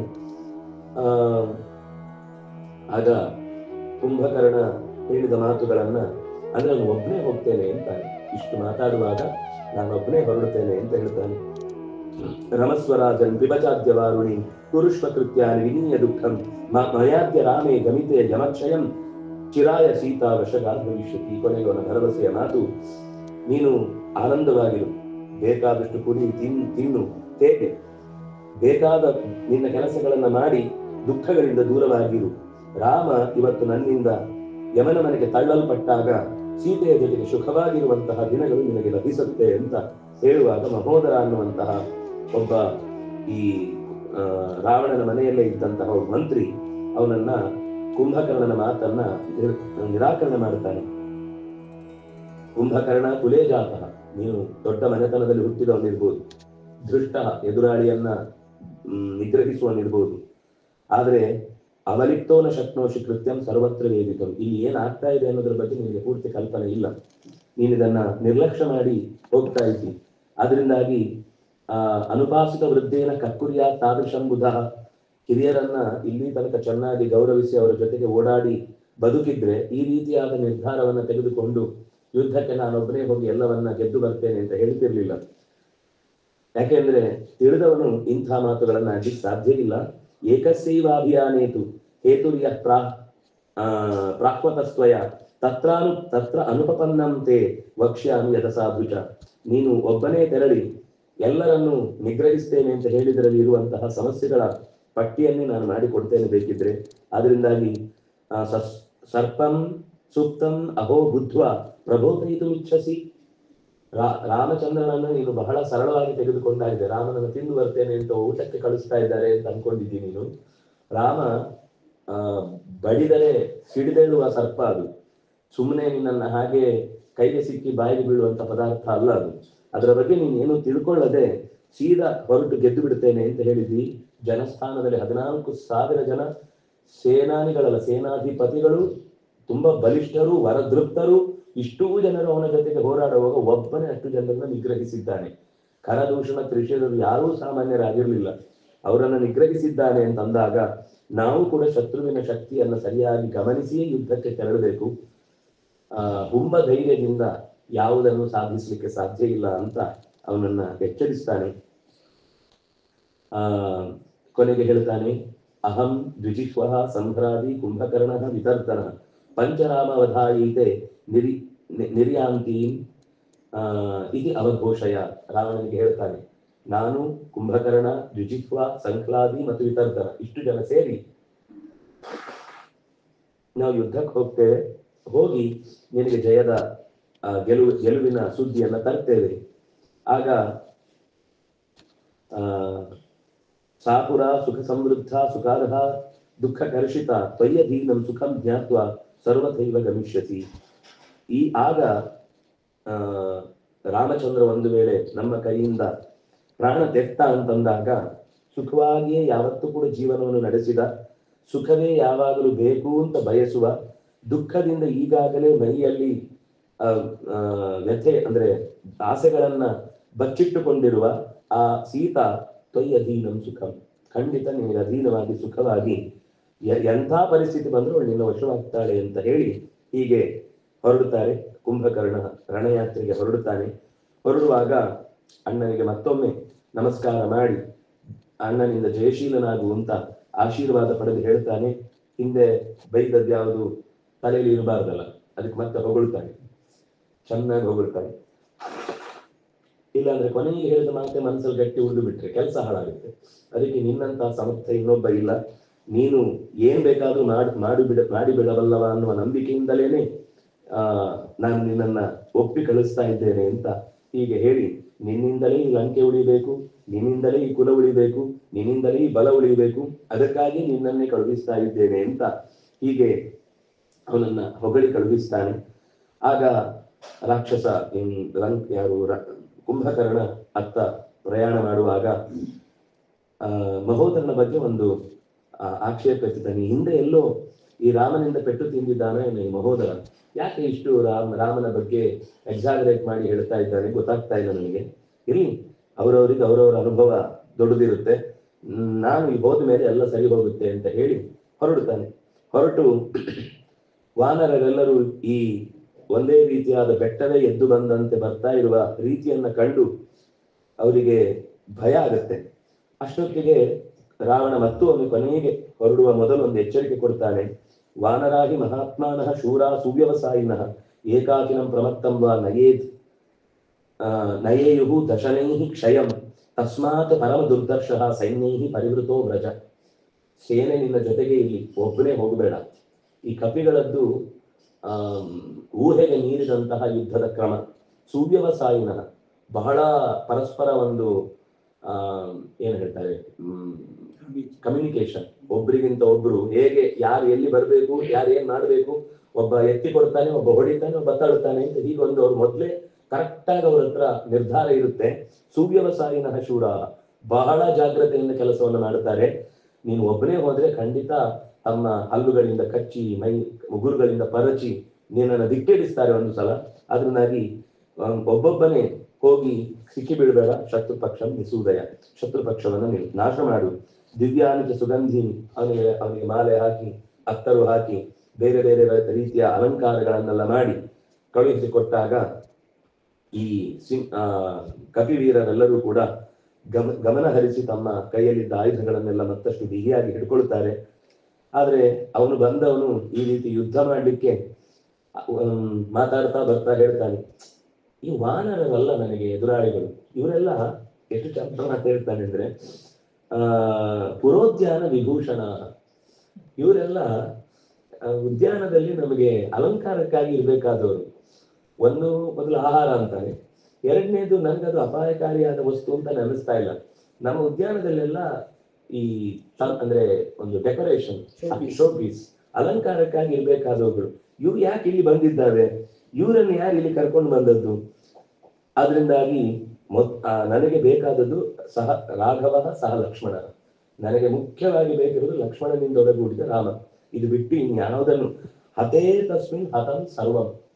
ಅವರಿಬ್ರು ಸತ್ರೆ ಈ ಕಪಿವೀರರು ಯಾರೂ ಕೂಡ ಮತ್ತೆ ಮುಂದುವರಿಯಲಾರರು. ಜಿತೆ ತಸ್ಮಿನ್ ಜಿತೆ ರಸ ಇದ್ದ ಹಾಗೆ, ನಾಳೆಗೆ ಗೆದ್ದರೆ ಎಲ್ಲ ಗೆದ್ದ ಹಾಗೆ ಅಂತ.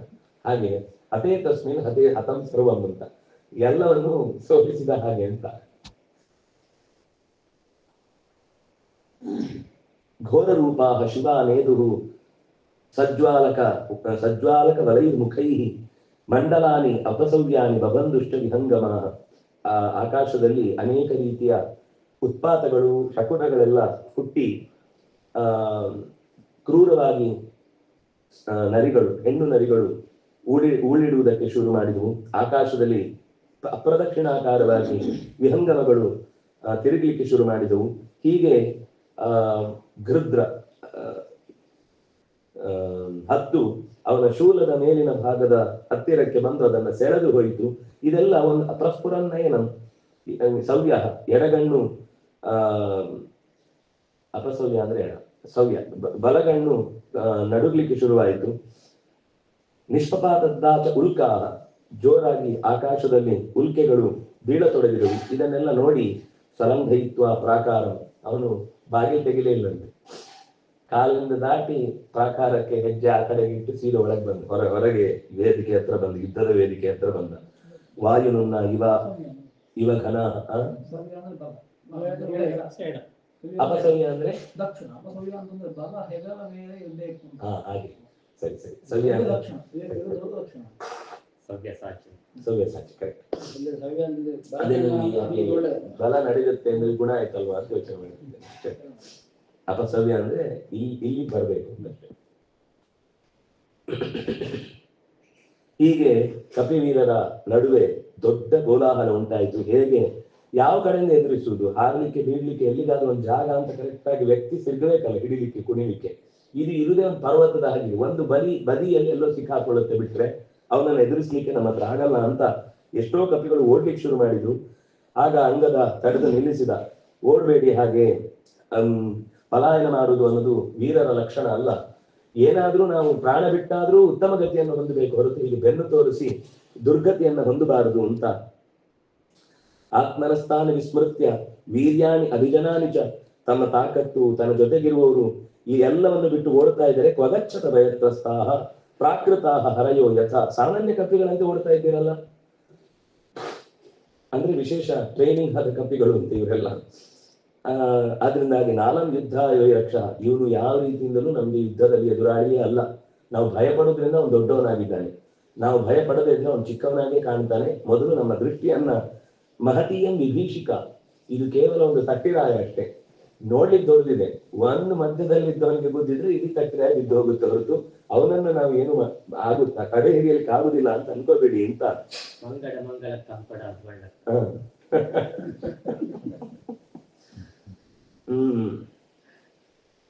ಆಗ ಅನೇಕ ರಾಕ್ಷಸರು ಕಪಿಗಳು ಕಲ್ಲುಗಳನ್ನು ಎಸೆದ್ರಂತೆ, ಬೆಟ್ಟದ ತುದಿಗಳನ್ನು ಎಸೆದ್ರು.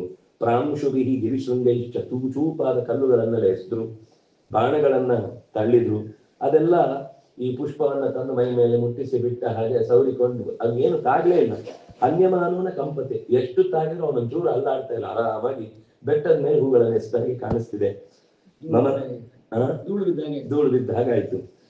ಹಾಗಾಗಿ ಕಪಿಗಳಿಗೆ ಕೆಲವರೆಲ್ಲ ಹೆದರಿ ಕೇಚಿತ್ ಸಮುದ್ರೇ ಪತಿತಾಹ, ಸಮುದ್ರಕ್ಕೆ ಹಾರಿಬಿಟ್ರಂತೆ, ಇವನ ಕೈ ಸಿಕ್ಕರೆ ತಿಂದು ಬಿಡ್ತಾನೆ ಅಂತ. ಇನ್ನು ಕೆಲವರು ಓಡ್ತಾನೆ ಇದ್ದಾರೆ, ಎಲ್ಲಿಗೆ ಹೋಗ್ತಾ ಇದ್ದೇವೆ ಅಂತ ಅವರಿಗೆ ಗೊತ್ತಿರ್ಲಿಲ್ಲ. ಇನ್ನು ಕೆಲವರು ಸೇತುವೆಯಿಂದಲೇ ವಾಪಸ್ ಬಂದ್ಬಿಟ್ರಂತೆ, ತಾವು ಎಲ್ಲಿಂದ ಶುರು ಮಾಡಿದ್ವು ಅಲ್ಲಿಗೆ. ಇನ್ನು ಕೆಲವರು ಸತ್ತವರಂತೆ ಅಲ್ಲೇ ನೆಲದಲ್ಲಿ. ಕೇಚಿತ್ ಪರ್ವತಮಾಶ್ರಿತ, ಬೆಟ್ಟಗಳನ್ನ ಏರಿದ್ರು, ಕೆಲವರು ಮರಗಳನ್ನ ಏರಿದ್ರು, ಕೆಲವರು ಗುಹೆಗಳನ್ನು ಹುಕ್ಕರು, ಕೆಲವರು ಅಲ್ಲಲ್ಲೇ ಸತ್ತವರಂತೆ ಏಳದೆ. ಕೇಚಿತ್ ಭೂಮೌ ನಿಪತಿತಾಹ ಕೇಚಿತ್ ಸುತ್ತ ಮೃತ ಇವ, ಮಲಗಿದ್ರು, ಕೆಲವರು ಸತ್ತವರಂತೆ ಬಿದ್ದು ಹೋದ್ರು. ಮೈಗೆ ಆ ಕಡೆ ಈ ಕಡೆ ಇದ್ದ ಹೆಣದ ಕೈ ಕಾಲು ಮೂಗು ಬಾಯಿಗಳನ್ನೆಲ್ಲ ಮೈ ಮೇಲೆ ಹೊತ್ಕೊಂಡು ಅದ್ರ ಅಡಿಗಡೆ ಮಲ್ಕೊಂಡ್ಬಿಟ್ರಂತೆ. ಕೊನೆಗೆ ಅವನು ಬೈತಾನೆ ಮತ್ತೆ ಅಂಗದ, ಏನ್ ಅನ್ಕೊಂಡಿದ್ದೀರಿ, ಹೀಗೆ ಓಡ್ತಾ ಇದ್ದೀರಲ್ಲ, ನೀವು ಇಲ್ಲಿಂದ ಓಡಿ ಮನೆಗೆ ಹೋದಾಗ ದಾರಾಹ ಅಪಹಸಿಷ್ಯಂತಿ, ಹೀಗೆ ಹೆದರಿ ಬಂದದ್ದನ್ನ ಅಂದ್ರೆ ಧೈರ್ಯ ತುಂಬುವುದಕ್ಕೆ ಎಲ್ಲಿಂದ ಪಾಯಿಂಟ್ ಕೊಡಬೇಕು ಅಂತ. ನಿಮ್ಮ ಮನೆಯ ಹೆಣ್ಮಕ್ಳು ನೀವು ಹೀಗೆ ಓಡಿ ಬಂದದ್ದು ನೋಡಿದ್ರೆ ನಿಮ್ಮನ್ನ ನೋಡಿ ನಗುತ್ತಾರೆ, ಜೀವ ಉಳಿಸ್ಕೊಂಡು ಬಂದ್ರು ಅಂತ ಖುಷಿ ಪಡೋದಿಲ್ಲ. ರಾಮಲಿ ಮಂಗಳಾರತಿ ಸವೈಧಾತ ಸುಜೀವಿನ, ಅದು ನಿಜವಾದ ಪೆಟ್ಟು. ರಾಕ್ಷಸನಿಂದ ಪೆಟ್ಟು ತಿಂದು ಸತ್ತದು ಪೆಟ್ಟಲ್ಲ. ಹೆಣ್ಣು ಮಕ್ಕಳಿಂದ ನೀವು ರಾಮನಿಗೋಸ್ಕರ ಜೀವ ಕೊಡದೆ ಹಾಗೆ ಮರಳಿ ಜೀವ ಹಿಡ್ಕೊಂಡು ಬಂದಿದ್ದೀರ, ಇದೆಂತ ನಾಚಿಕೆಗೇಡಿನ ಕೆಲಸ ಅನ್ನುವ ಮಾತೆ ನಿಜವಾದ ಪೆಟ್ಟು. ಆ ಪೆಟ್ಟಿಗೆ ನೀವು ಇನ್ನೂ ಕೂಡ ಎಲ್ಲಿ ಹೋಯ್ತು ನಿಮ್ಮ ಅವತ್ತಿನ ವಿಕಥನಾನಿ, ನಿಮ್ಮನ್ನು ನೀವು ಹೊಗಳಿಕೊಂಡು ಹೀಗೆ ಮಾಡ್ತೇವೆ ಹಾಗೆ ಮಾಡ್ತೇವೆ ಅಂತ ಹೇಳಿಕೊಂಡ ದೊಡ್ಡ ದೊಡ್ಡ ಮಾತುಗಳಲ್ಲಿ ಎಲ್ಲಿ ಹೋದ್ವು? ಎಲ್ಲ ಪ್ರವಾದಗಳಾಗಿ ಹೋಯ್ತಾ? ಸುಳ್ಳು ಮಾತುಗಳ ಅವತ್ತೆಲ್ಲ ಮಾತಾಡಿದ್ದು. ಯಾವ ಕಾರಣಕ್ಕೂ ನೀವು ಹೀಗೆ ಓಡುವುದು ಸರಿಯಲ್ಲ ಅಂತ ಮತ್ತೆ ಮತ್ತೆ ಬಹಳ ಜನ ತಿರುಗಿ ಬಂದ್ರು. ಕೆಲವರು ಹೋದವ್ರಿಗೆ ಕೇಳಿಲ್ಲ, ಓಡಿಯೇ ಹೋದ್ರು. ಹೀಗೆ ಹೋದ್ರೆ ಕೇವಲ ನೀವು ಹೋಗುದಲ್ಲ, ಇಡೀ ನಮ್ಮ ಕುಲದ ಯಶಸ್ಸೇ ನಾಶವಾಗುತ್ತೆ. ಯಶೋ ನಾಶಂ ಗಮಿಷ್ಯತಿ, ಮತ್ತೆ ಯಾವತ್ತೂ ಕೂಡ ನಮ್ಮನ್ನ ನಂಬಿಕೊಂಡು ಯಾರೂ ಕೂಡ ಸಹಾಯಕ್ಕೆ ಕೇಳಲಿಕ್ಕೆ ಬರುವುದಾಗ್ಲಿ ಅಥವಾ ಸಹಾಯಕ್ಕೆ ನಮ್ಮ ಜೊತೆಗೆ ನಿಲ್ಲುವುದಾಗ್ಲಿ ಮಾಡುವುದಿಲ್ಲ ಅಂದಾಗ ಋಷಭ, ಶರಭ, ಮೈಂದ, ದ್ವಿವಿಧ, ಧೂಮ್ರ, ನೀಲ, ಕುಮುದ, ಸುಷೇಣ, ಗವಾಕ್ಷ, ಆಮೇಲೆ ದ್ವಿವಿಧ, ಪನಸ, ವಾಯು, ಆಮೇಲೆ ಹನುಮಂತ, ಇವರೆಲ್ಲರೂ ಒಂದು ಕಡೆಗೆ ಸೇರಿ ಒಟ್ಟಿಗೆ ಮಾತನಾಡಿಕೊಂಡು ರಣಕ್ಕೆ ಅಭಿಮುಖವಾಗಿ ಎದುರು ನುಗ್ಗಿದ್ರು. ಆವಾಗ ಅಷ್ಟೊತ್ತಿಗೆ ಅವನು ಮುಂದೆ ಮುಂದೆ ಬರ್ತಾ ಇದ್ದಾಗೆ ಅವನು ತಿನ್ನುವಾಗ ಕೇವಲ ವಾನರರನ್ನ ನೋಡ್ತಿರ್ಲಿಲ್ಲ, ಕೈಗೆ ಸಿಕ್ಕಿದಾಗ ರಾಕ್ಷಸರು ಎಲ್ಲರನ್ನೂ ಸೇರಿ ಒಟ್ಟೊಟ್ಟಿಗೆ ನುಂಗ್ತಾ ಇದ್ದಂತೆ. ಎರಡು ಕೈಗಳಲ್ಲಿ ಒಂದೊಂದೇ ಸರ್ತಿಗೆ 20-50 ಎಲ್ಲ ತೆಗೆದು ಬಾಯಿಗೆ ಹಾಕೊಳ್ಳೋದು ನುಗ್ಗುದು. ಅಷ್ಟರಲ್ಲಿ ಕೆಲವರು ಬಾಯಿಗೆ ಹೋಗೋಷ್ಟರಲ್ಲಿ ತಪ್ಪಿಸ್ಕೊಂಡು ಕಿವಿ ಹತ್ರ ಹೋಗಿ ಕಿವಿ ಹರಿದು ತಲೆ ಮೇಲೆ ಹತ್ತಿ ಜುಟ್ಟಿ ಎಳೆದು ಕೂದಲುಗಳಲ್ಲಿ ಕಿವಿಗೆ ಗಂಟೆ ಹಾಕಿ ಏನೇನೋ ರಗಳೆ ಮಾಡಿ ಅವನಿಗೆ ಒಂದ್ಸರ್ತಿ ಕೈಯಿಂದ ಹೀಗೆ ಕಿವಿಗಳನ್ನು ಜಾಡಿಸುವಾಗ ಹಾರಿ ಎಲ್ಲೋ ಬಿದ್ದೋಗ್ತಿದ್ರಂತೆ. ಅದು ತುಂಬಾ ಚೆನ್ನಾಗಿದೆ ಆ ವರ್ಣನೆ, ಮಕ್ಕಳಿಗೆ ಹೇಳುವಾಗ ತುಂಬಾ ಖುಷಿ ಆಗುತ್ತೆ ಈ ಮಾತುಗಳೆಲ್ಲ. ಈ ಸೊಳ್ಳೆ ಬಂದಾಗ ಹಿಂಗೆ ಅಂತಿರಲ್ಲ ಹಾಗೆ. ಅಷ್ಟೊತ್ತಿಗೆ ಮಾರುತಿ ಬಾಹ್ವಂತರೇ ಆ ಜಘಾನ, ಜೋರಾಗಿ ಒಂದ್ಸರ್ತಿ ಎದೆಗೆ ಗುದ್ದಿದ. ಆದ್ರೆ ಗುದ್ದಿದ ತಕ್ಷಣ ಒಂದು ಸರ್ತಿ ಒಂದು ಕ್ಷಣ ಪ್ರವಿಹ್ವಲ ಶೋಣಿತ ಮುದ್ವಹನ್ನು ಮುಖ, ಬಾಯಿಯಿಂದ ನೆತ್ತರು ಕಾರಿದ. ಇನ್ನೂ ಜೋರಾಗಿ ಕೂಗಿಕೊಂಡು ಎರಡು ಕೈಗಳಿಂದ ಹನುಮಂತನನ್ನ ತನ್ನ ಚಪ್ಪಾಳೆಯಿಂದ ಅವನನ್ನ ತಟ್ಟಿ ಹಾಕಬೇಕು ಅಂತ ಪ್ರಯತ್ನಿಸಿದಷ್ಟರಲ್ಲಿ ಹನುಮಂತ ಹಾರಿ ಇನ್ನೊಂದು ದಿಕ್ಕನ್ನು ಸೇರಿಕೊಂಡ. ಋಷಭ, ಗವಾಕ್ಷ, ನೀಲ, ಆಮೇಲೆ ಶರಭ, ಗಂಧಮಾದನ 5 ಜನ ಒಟ್ಟಿಗೆ ಕುಂಭಕರ್ಣನ ಮೇಲೆ ಎರಗಿದ್ರು. ತಮ್ಮ ಕೈಯಲ್ಲಿದ್ದ ಎಲ್ಲ ಆಯುಧಗಳನ್ನು ಎಸೆದ್ರೆ ಒಂದೊಂದನ್ನೇ ಅನಾಯಾಸವಾಗಿ ಅವರು ಎಸೆದ ಎಲ್ಲ ಆಯುಧಗಳನ್ನು, ಬೆಟ್ಟದ ತುದಿಗಳನ್ನು, ಬಂಡೆಗಳನ್ನು ಅನಾಯಾಸವಾಗಿ ಪಕ್ಕಕ್ಕೆ ಸರಿಸಿ ಮುಷ್ಟಿಯಿಂದ ಋಷಭ ಅವನನ್ನು ಹೊಡಿಲಿಕ್ಕೆ ಬಂದ್ರೆ ಕುಂಭಕರ್ಣನೇ ಅವನನ್ನು ಹೊಡೆದು ಎಸ್ದು ಬಿಟ್ಟ. 5 ಜನ 5 ದಿಕ್ಕಿಗೆ ಹೋಗಿ ನಿಂತು. ಯಾರು ಕೂಡ ಅವನ ಮೇಲೆ ದಾಳಿ ಮಾಡ್ಲಿಕ್ಕೆ ಬಂದವರು ನಿಗೃತ್ತ ಇವ ಕಿಂಶುಕ ಕತ್ತರಿಸಿ ಅವರೆಲ್ಲ ಪೆಟ್ಟು ತಿಂದು ಓಡ್ತಾ ಇದ್ದಾಗ ಹೇಗಿತ್ತು ಅಂದ್ರೆ, ಕಿಂಶುಕಗಳು ಅಂದ್ರೆ ಈ ಮೇಫ್ಲವರ್ ತರ ಮೈಡೀ ಹೂ ಇರುತ್ತದ್ರೆ ಮರದಲ್ಲಿ, ಕೆಂಪು, ಅದು ಶುಕದ ಹಾಗೆ ಕಾಣುವ ಕೆಂಪಾದ ಒಂದು ಹೂ. ಅದು ಮೈ ತುಂಬ ಹೂ ಇದ್ದಾಗ ಮರ ಓಡಿದ್ರೆ ಹೇಗೆ ಕಾಣುತ್ತೆ, ಇವರೆಲ್ಲ ನೆತ್ತರಿನಿಂದ ತುಂಬಿದ ಮೈಯಿಂದ ಓಡ್ತಾ ಇದ್ರೆ ಕಿಂಶುಕಗಳೇ ಓಡ್ತಾ ಇವೆ, ಮರ ಬುಡ ಕತ್ತರಿಸಿಕೊಂಡು ಓಡ್ತಾ ಇವೆ ಅನ್ನೋ ಹಾಗೆ ಕಾಣ್ತಾ ಇತ್ತು. ಕಾಡಿನ ಬೆಂಕಿ, ಕಾಡಲ್ಲಿ ನೂರಾರು ಮರಗಳು ತುಂಬಿದ್ದೆ, ಹೊತ್ತಲ್ಲಿ ಅರಳುತ್ತವೆ. ಆಗ ಪೂರ್ತಿ ಕಾಡಿಗೆ ಬೆಂಕಿ ಮಾಲೆ ರೀತಿ ಇರುತ್ತೆ, ಅದರದ್ದು ಪೂರ್ತಿ ಕಾಡಿಗೆ ಬೆಂಕಿ. ಹೀಗೆ ಕಪಿಗಳು ಅನೇಕಶಃ ವಚ್ಯಮಾನಾಹ ಕುಂಭಕರ್ಣೇನ ವಾನರಾಹ ಎಲ್ಲ ರಾಘವನಿಗೆ ಹೋಗಿ ಶರಣಾದ್ರು. ಏನ್ ಮಾಡುವುದು ಗೊತ್ತಾಗ್ತಾ ಇಲ್ಲ, ನಮ್ಮೆಲ್ಲರನ್ನು ಕೂಡ ಯಾವ ರೀತಿಯಿಂದ ಮಾಡಿದ ಪ್ರಯತ್ನವನ್ನು ಕೂಡ ಎದುರಿಸಲಿಕ್ಕಾಗದೆ ಕೊಂದು ಬಿಟ್ಟಿದ್ದಾನೆ ಅಂತ ಹೇಳಿದಾಗ, ಉತ್ಪತ್ತಿ ಚೈನಂ ತರಸ ತಲೇನೋರಸ್ಯ ತಾರಯತ್ ಸತೇನಾಭಿಹತಃ ಕೋಪ ಪ್ರಮುಮೋಹ ಅಚಲೋಪಮಃ. ಸುಗ್ರೀವ ತಕ್ಷಣವೇ ತನ್ನ ಕಪಿವೀರರ ದುರವಸ್ಥೆಯನ್ನ ಕಂಡು ತಾನು ಹಾರಿ ಅವನನ್ನು ಹೊಡೆದ. ಆದರೆ ವಾಪಸ್ಸು ಕುಂಭಕರ್ಣದಿಂದ ಪೆಟ್ಟು ತಿಂದದ್ರಿಂದ ವಿಸನ್ನಿ ಪತಿಕೆ ಭುವಿ, ಅವನು ನೆಲಕ್ಕೆ ಬಿದ್ದಾಗ ಅದನ್ನ ಸೀದೆ ಎತ್ತಿಕೊಂಡು ಹೊರಟ. ಸೈನ್ಯಗಳನ್ನೆಲ್ಲ ಹೀಗೆ ಪಕ್ಕದಲ್ಲಿ ಇದ್ದದ್ದನ್ನೆಲ್ಲ ಹೊಡೆದು ಓಡಿಸ್ತಾ ಇದ್ದಾನೆ. ಕೈಯಲ್ಲಿ ಆ ಸುಗ್ರೀವನನ್ನು ಹಿಡಿದುಕೊಂಡು ಮುಂದೆ ಹೋಗುವಾಗ ದೂರದಲ್ಲಿ ಹನುಮಂತ ಇದನ್ನು ನೋಡಿದ.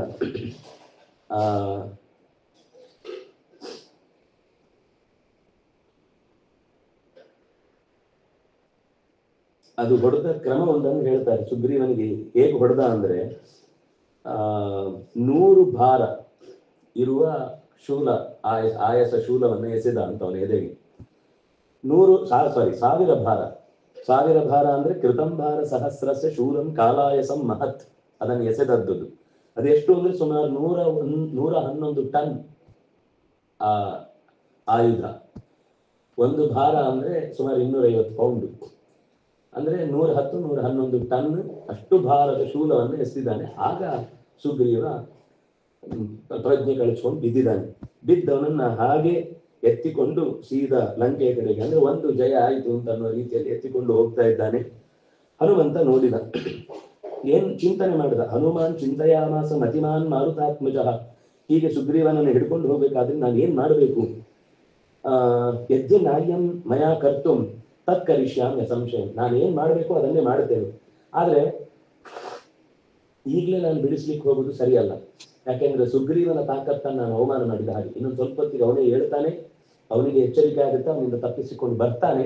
ಆದ್ರೂ ಒಂದು ಕಡೆಯಿಂದ ನನ್ನ ಗಮನ ಅವನ ಮೇಲೆ ಇರಬೇಕು. ಏನಾದ್ರೂ ಅಷ್ಟರೊಳಗೆ ಹೆಚ್ಚು ಕಮ್ಮಿ ಮಾಡಿ ಬ್ಯಾಗ್ ಹಾಕೊಂಡ್ಬಿಟ್ಟ ಅಂದ್ರೆ ಏನ್ ಮಾಡುದು? ಅದಕ್ಕೋಸ್ಕರ ಗಮನಿಸ್ತಾ ಮುಂದಕ್ಕೆ ಕರ್ಕೊಂಡು ಹೋಗ್ತಾನೆ. ಅವನಿಗೆ ಏನಾದ್ರೂ ತೋರಿಸಿ ಎಲ್ಲರ ಮುಂದೆ ಭಯಪಡಿಸ್ಬೇಕು ಒಂದು ಕಪಿವೀರರಿಗೆ. ಎರಡನೇದು ತನ್ನ ಲಂಕೆಯಲ್ಲಿ ಎಲ್ಲರಿಗೂ ಧೈರ್ಯ ತುಂಬಬೇಕು ಅಂತ ಅದನ್ನ ಹಾಗೆ ಎತ್ತಿಕೊಂಡು ಹೋಗಿದ್ದಾನೆ.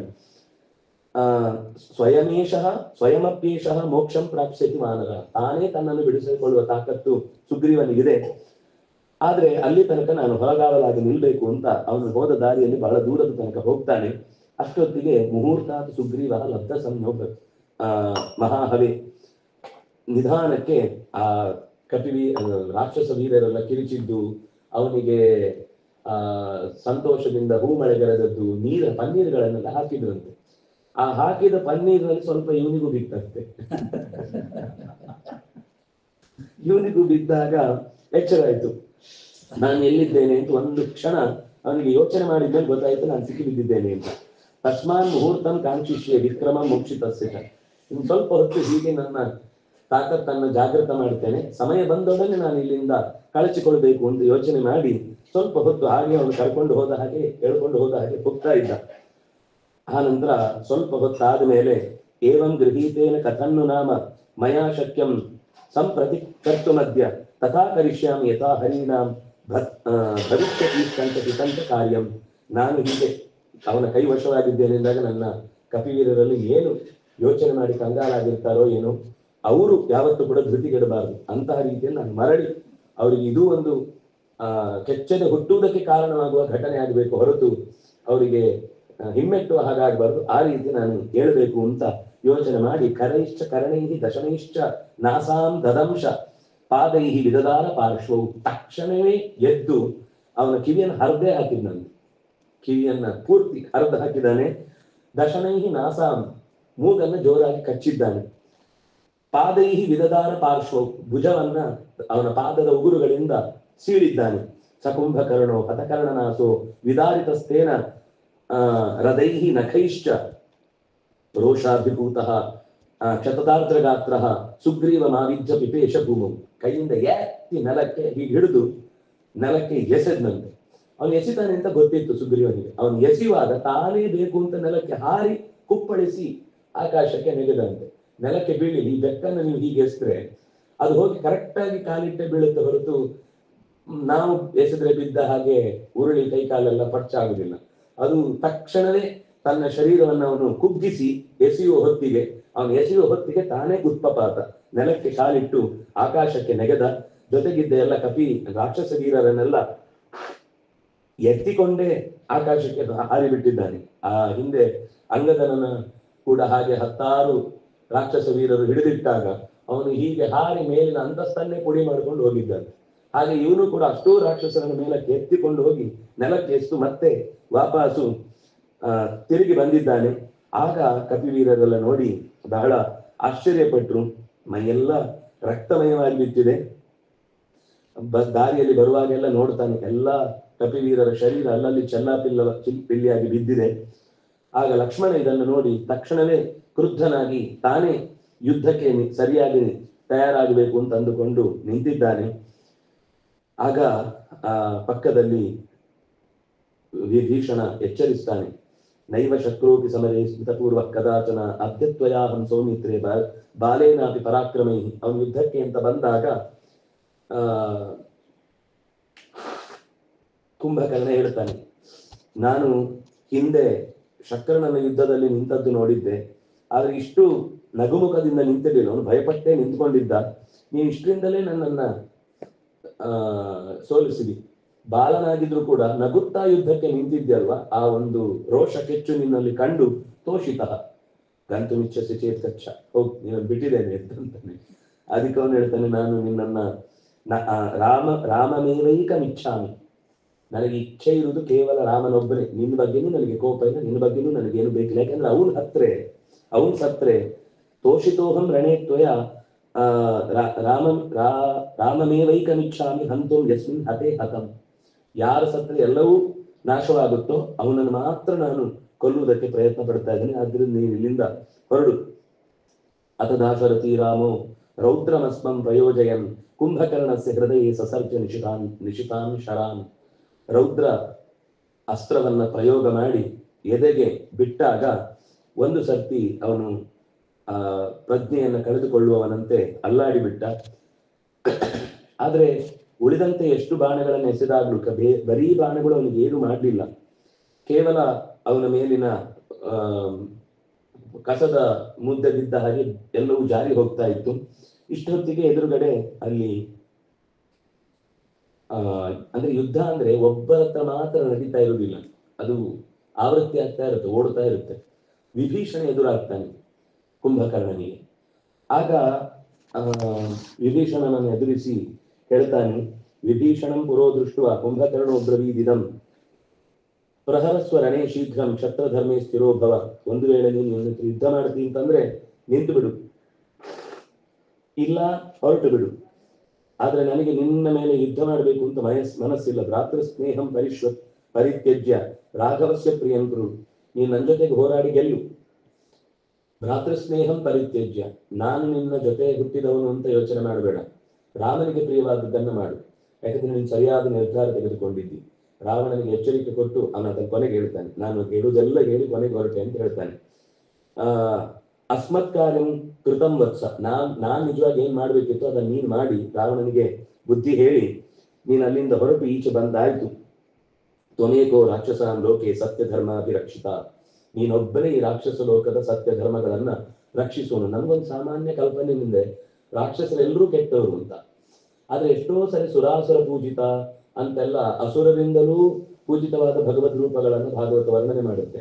ಅನೇಕ, ಕೇವಲ ಒಂದು ಕಡೆ ಅಲ್ಲ, ಅನೇಕ ವರ್ಷಗಳಲ್ಲಿ ಸುರಾಸುರರು ಪೂಜಿಸುವ ಭಗವದ್ ರೂಪಗಳನ್ನು ಹೇಳ್ತಾರೆ. ಹಾಗಾಗಿ ಸತ್ಯ ಧರ್ಮಾಭಿರಕ್ಷಿತ, ನಿನ್ನಿಂದಾಗಿ ನಮ್ಮ ವಂಶದಲ್ಲಿರುವಂತಹ ಪ್ರಾಮಾಣಿಕತೆ, ಮಯಾಸುರ ಆಯ್ತು, ಬಲಿ ಆಯ್ತು, ಪ್ರಹ್ಲಾದ ಆಯ್ತು, ಇದು ಗೊತ್ತಿರುವ ಪ್ರಸಿದ್ಧ ಆಯ್ತು. ಅದು ಬಿಟ್ಟು ಕೂಡ ಅಮರಾಸುರ ಸಿದ್ಧವಂದ್ಯಂ, ಅಮರ ಅಸುರ ಸಿದ್ಧವಂದ್ಯಂ, ನಿಕೃತಿ ಅವನು ವಸುತಃ ರಾಕ್ಷಸರ ಹಿರಿಯನಾಗಿದ್ರು ಕೂಡ ನೈಋತ್ಯದ ಅಭಿಮಾನಿ ದೇವತೆಯಾಗಿ, ಅಭಿಮಾನಿ ವ್ಯಕ್ತಿಯಾಗಿ ಅವನನ್ನು ಗುರುತಿಸ್ತಾರೆ.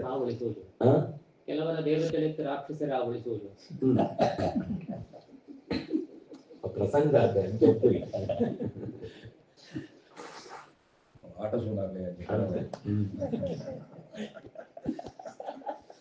ಉಪನಿಷತ್ತಲ್ಲಿ ಒಂದು ಕಡೆ ಪಣ್ಣಗ ದೇವತೆಗಳು ವೈ ಇಷ್ಟ ಅಂತ ಪಣ್ಣಗ ಸ್ವಂತಂ ಕೇಪಲಿ ಯೋಚನೆ ಪುರಿಯುತ್ತೆ. ಲೋಕಂ ಕಹಿತಾನಗ ಮಾತ್ರ ಬತ್ತು ಪ್ರಾರ್ಥನಾ ಅಂತ ಹೇಳಿ ಹೊರತು ವ್ಯಕ್ತಿಗತವಾದ ಲಾಭಕ್ಕೋಸ್ಕರ ಇದ್ದೇಳ ಈತ ಜಗತ್ತದು ವ್ಯವಸ್ಥೆಯನ್ನು ಸುವೊಂಡ್ರೆ ಕೊಳ್ಳೋ ಅಧಿಕಾರ ನಾಲ್ಕೈದು ಕೊಳ್ತನೋ ಬೇರೆ ಕೊಳ್ತಿತ್ತು ನಾ ಇಲ್ಲಗಂತಂತುವೆ. ವರ್ಷ ಕೊಳ್ಪುಣಾಡು, ನೀರು ಕೊಳ್ಪುಣಾಡು, ವ್ಯವಸ್ಥೆ ಅಂಪುಣಾಡು. ರಾವಣ ಬತ್ತಿ ಕೊಡ್ಲಿ ಇಲ್ಲ ತೂಕು ಪಾಡ್ಲಿ ಅಗ್ನಿನು ವಾಯಿನ ಎಂಕ ಬೋಡಾನ ಗಾಳಿ ಬರ್ಡು ಪಡ್ಲಿ ಅಂಡ್ ಏಪಳ್ಳು ಐತರಿಸಲಿ ಇಂದ್ರೆ ಕತ್ತದ ಪೋನಾಗ ఆయన ಸೀಟಿಗೆ ನನ್ನವರು ಏರ್ಲ ದೇವತೆಗಳು ಬರ್ತೀವಿ. ಒಂದೊಂದು ಅಂಶನ ಹೊಡಿತೀರಿ, ಒಂದು ರಜಿನ ಹೊಡಿತೀರಿ, ಒಂದು ಇಂಚ ಏರಾವರಿ ಯೋಗ್ಯನ ಹೊಡೆದುಕೊಳ್ಳೇ ಹೊರತು ಬೆತ್ತೋರಿ ಇಂದ್ರೆ ಆತ ಹೋಪೆ ಅಂತ ಒಂಜಿ ಗಲಾಟೆ ಅನ್ಸೋಗಿ ಕೆಲವರ ಕಿಣಿಕಿಣ್ಣು ಗಲಾಟೆ ಸೋಗಿ ಅಂಡ್ ತಕ್ಕಟ್ಲ ನಮ್ಮ ದೇವತೆ ನಂಚ ಅಪಮೌಲ್ಯ ಅಂತ ತೀರ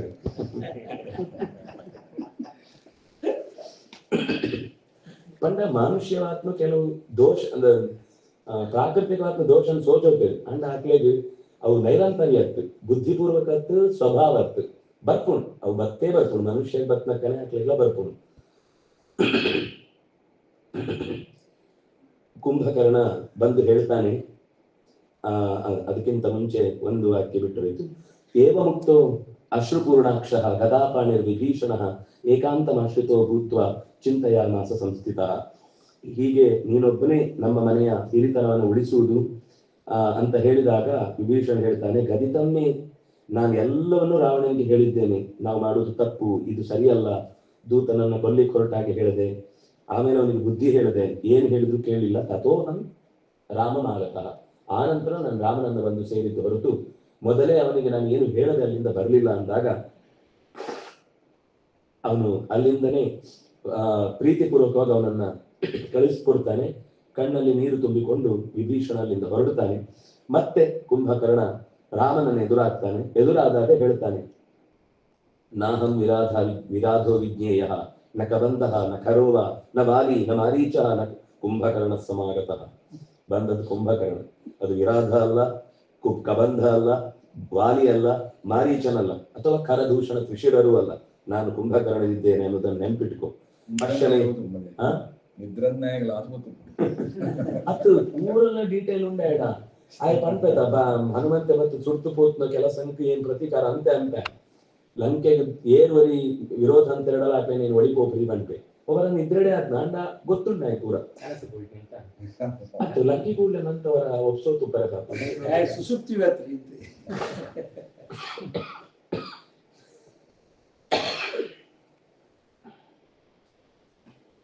ಕಾಲಾಯ ಸಂಹದ್ ಮುದ್ಗರಂ ಭೀಮಂ ಪಶ್ಯ. ನನ್ನ ಕೈಯಲ್ಲಿರುವಂತಹ ಅತ್ಯಂತ ತೀವ್ರವಾದ ಈ ಆಯುಧವನ್ನು ನೋಡು. ವಿಕರ್ಣನಾಸೈತಿ ಮಾಂ ನಾವಜ್ಞಾತುಂ ತ್ವಮರ್ಹಸಿ. ನಕ್ಕ ಅಂತ ರಾಮಚಂದ್ರ, ಅವನ ಮುಖ ಕಿವಿ ಇಲ್ಲ. ವಿಕರ್ಣನಾಸೈತಿ ಮಾಂ ಅವಜ್ಞಾತುಂ ಅರ್ಹಸಿ. ನನ್ನನ್ನು ಅವಮಾನ ಮಾಡಲಿಕ್ಕೆ ಮೂಗು ಕಿವಿಯಿಂದ ನಾನು ಯುದ್ಧ ಮಾಡುವುದಲ್ಲ, ಯುದ್ಧ ಮಾಡುವ ತಾಕತ್ ಕೈಯಲ್ಲಿರುವುದು, ಅದನ್ನು ನೋಡ್ಕೊ. ಸರಿ, ನಿನ್ ಕೈ ಇದೆ ಅಂತ ಯೋಚನೆ ಮಾಡಿದ್ರೆ ಕೈಯೇ ತೆಗಿತೇನೆ ಅಂತ ಮತ್ತೆ ಅದು ತೆಗೆದು ಬಿಡ್ತಾನೆ ಅಷ್ಟೇ. ನಾರಾಯಣ ಸುಗ್ರೀವನ ಕೈ ಭಕ್ತ ಅದೇ ಕುಂಭಕರ್ಣ ಮಲ್ಲಕರ್ಣ ಅಂತ ಸುಗ್ರೀವನ ಕೈ ವೈಪುನ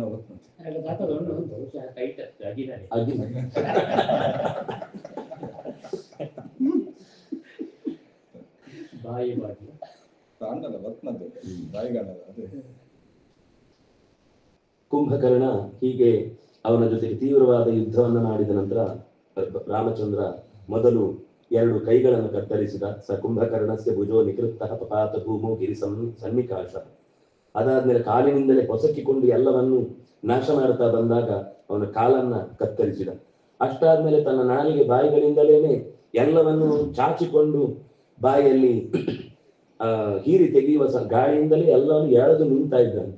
ಮತ್ತೆ ಅವನ ಕತ್ತನ್ನ ಕತ್ತರಿಸುವ ಮೂಲಕ ಅಷ್ಟನ್ನು ತೆಗೆದು ಸಮುದ್ರಕ್ಕೆ ಎಸೆದಿದ್ದಾನೆ. ಹೀಗೆ ತಸ್ಮಿನ್ ಹತೆ ಬ್ರಾಹ್ಮಣ ದೇವ ಶತ್ರೌ ಮಹಾಬಲೆ ಸಂಯತಿ ಕುಂಭಕರ್ಣಿ ಚಚಾಲ ಭೂಮಿಧರಾಶ್ಚ ಸರ್ವೇ ಹರ್ಷಾಕ್ಷ ದೇವಾಹ ತುಮುದಂಪಣೇನು. ದೇವತೆಗಳೆಲ್ಲ ಸಂತೋಷಪಟ್ಟರು. ಭೂಮಿಯು ಕೂಡ ತನ್ನ ಭಾರ ಈಗ ಕಮ್ಮಿ ಆಯಿತು ಅಂತ ಸಂತೋಷ ಪಟ್ಟನಂತೆ.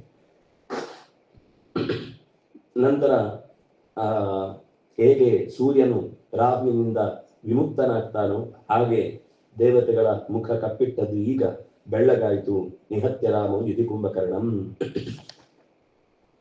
ಆನಂತರ ಕುಂಭಕರ್ಣನ ಸಾವಿನ ಸುದ್ದಿ ಅದು ರಾವಣನ ಎದೆಯನ್ನ ಬಗೆದು ಹಾಕಿತು. ಕೋಪಗೊಂಡ. ತನ್ನ ಜೊತೆಗಿದ್ದ ಇನ್ಯ ದೇವಾಂತಕ, ನರಾಂತಕ, ತ್ರಿಶಿರ, ಅತಿಕಾಯ, ಮಹೋದರ ಮೊದಲಾದ ಎಲ್ಲರನ್ನು ಕೂಡಿಸಿಕೊಂಡು ಹೀಗೆ ಶತ್ರುಗಳು ಮೆರೀತಾ ಇದ್ದಾರೆ ಅಂತಂದಾಗ ಏನ್ ಮಾಡ್ತಾ ಇದ್ದೇವೆ ನಾವು ಅಂತ ಮೊದಲು ಕೋಪ ಮಾಡಿಕೊಂಡು ಆಮೇಲೆ ಕುಂಭಕರ್ಣನ ಕಳೆದುಕೊಂಡ ವ್ಯಥೆಯನ್ನ ವ್ಯಕ್ತಪಡಿಸ್ತಾನೆ. ನನ್ನ ಎದೆಯ ಈಟಿಯನ್ನ ತೆಗೆಯದೆ ಎಲ್ಲಿಗೆ ಹೋಗಿಬಿಟ್ಟೆ ನೀನು? ಅಲ್ಲೂ ದುಃಖ ಯಾಕೆ ಅಂದ್ರೆ ಹೋದದ್ದಕ್ಕೆ ದುಃಖ ಅಲ್ಲ, ನನ್ನ ಈಟಿ ತೆಗಿಲಿಲ್ಲ ಅನ್ನೋದಕ್ಕೆ ದುಃಖ. ಎಲ್ಲೇ ಆದ್ರೂ ನಮಗೆ ಲೋಕದಲ್ಲಿ ಒಬ್ಬರನ್ನು ಕಂಡು ದುಃಖ ಆಗುತ್ತಂದ್ರೆ ಅಲ್ಲೂ ಸ್ವಾರ್ಥವೇ. ನಾಳೆಯಿಂದ ಅವರಿಂದ ನಮಗಾಗ ಉಪಕಾರ ಆಗ್ತಾ ಇಲ್ಲ ಅನ್ನೋದಷ್ಟೇ. ತೀವ್ರವಾಗಿ ಗುರುಸ್ಥಾನದಲ್ಲಿದ್ದವರನ್ನು ಕಳ್ಕೊಂಡಾಗ ಜ್ಞಾನಕ್ಕೋಸ್ಕರ ಹಂಬಲಿಸುವುದು ಬಿಟ್ಟರೆ ಹೆಚ್ಚು ಕಮ್ಮಿ ನಮ್ಗೆ ಒಂದು ವ್ಯಕ್ತಿಯನ್ನು ಕಳ್ಕೊಂಡಾಗುವ ದುಃಖವೂ ಸ್ವಾರ್ಥವೇ. ಅದರಲ್ಲಿ ಪೂರ್ತಿ ಶುದ್ಧವಾಗಿ ದುಃಖ ಅಂತ ಹೇಳುವುದೇ ಕಷ್ಟ. ಅದು ಇಂಥ ಮಾತುಗಳಲ್ಲಿ ಸ್ಪಷ್ಟವಾಗಿ ಗೊತ್ತಾಗುತ್ತೆ. ಇದಾನೀಂ ಖಲ್ವಹಂ ನಾಸ್ಮಿ ಯಸ್ಯ ಮೇ ಪತಿತೋ ಭುಜಃ. ಈಗ ನನಗೆ ನಿಜವಾಗಿ ನನ್ನ ತೋಳು ಕಳೆದು ಹೋಯಿತು. ನೀನಿರುವ ತನಕ ನನಗೆ ಭುಜ ಇದ್ದ ಹಾಗಿನ ಅನುಭವ ಆಗ್ತಾ ಇತ್ತು. ರಾಜ್ಯನ ನಾಸ್ತಿ ಮೇ ಕಾರ್ಯಂ ಕಿಂಕರಿಷ್ಯಾಮಿ ಸೀತೆಯ ಕುಂಭಕರ್ಣ ವಿಹೀನಸ್ಯ ಜೀವಿತೆ ನಾಸ್ತಿ ಮೇ ಮತಿ. ಏನ್ ಮಾಡ್ಲಿ ತಗೊಂಡ ಸೀತೆಯನ್ನ, ಈ ರಾಜ್ಯವನ್ನು ಇಟ್ಕೊಂಡು ಏನ್ ಮಾಡ್ಲಿ, ನನಗೆ ಜೀವನವೇ ಬೇಡ ಅಂತ ಅನ್ಸಿಬಿಟ್ಟಿದೆ ಅಂತ ತುಂಬಾ ದುಃಖದಿಂದ ಕುಗ್ಗಿ ಹೋದ ಸಂದರ್ಭದಲ್ಲಿ ನನಗೆ ನಾಚಿಕೆ ಆಗ್ತಾ ಇದೆ, ಇಡೀ ಲಂಕೆಗೆ ನನ್ನಿಂದ ಅಪಾಯ ಒದಗಿ ಬಂದಿದೆ ಅನ್ನೋ ವಿಷಯಕ್ಕೆ ವಿಪಾಕೋ ಮಮ ಶೋಕದ, ಹಿಂದೆ ಮಾಡಿದ ಯಾವುದೋ ಒಂದು ಕೆಟ್ಟ ಕೆಲಸ ಈಗ ದುಃಖ ಕೊಡ್ತಾ ಇದೆ, ನನ್ನವರನ್ನ ಕಳೆದು ಹಾಕ್ತಾ ಇದೆ, ವಿಭೀಷಣನು ನನ್ನ ಕೈಗೆ ಬಿಟ್ಟು ಹೋದ ಎನ್ಮಯ ಧಾರ್ಮಿಕ ಶ್ರೀಮಾನ್ ಸನಿರಸ್ತೋ ವಿಭೀಷಣ. ಅವನು ಧಾರ್ಮಿಕ ಅಂತ ಹೇಳ್ತಾನೆ ವಿಭೀಷಣನನ್ನ. ಅತ್ಯಂತ ಧಾರ್ಮಿಕನಾದ ವಿಭೀಷಣನು ನನ್ನಿಂದ ದೂರನಾದ.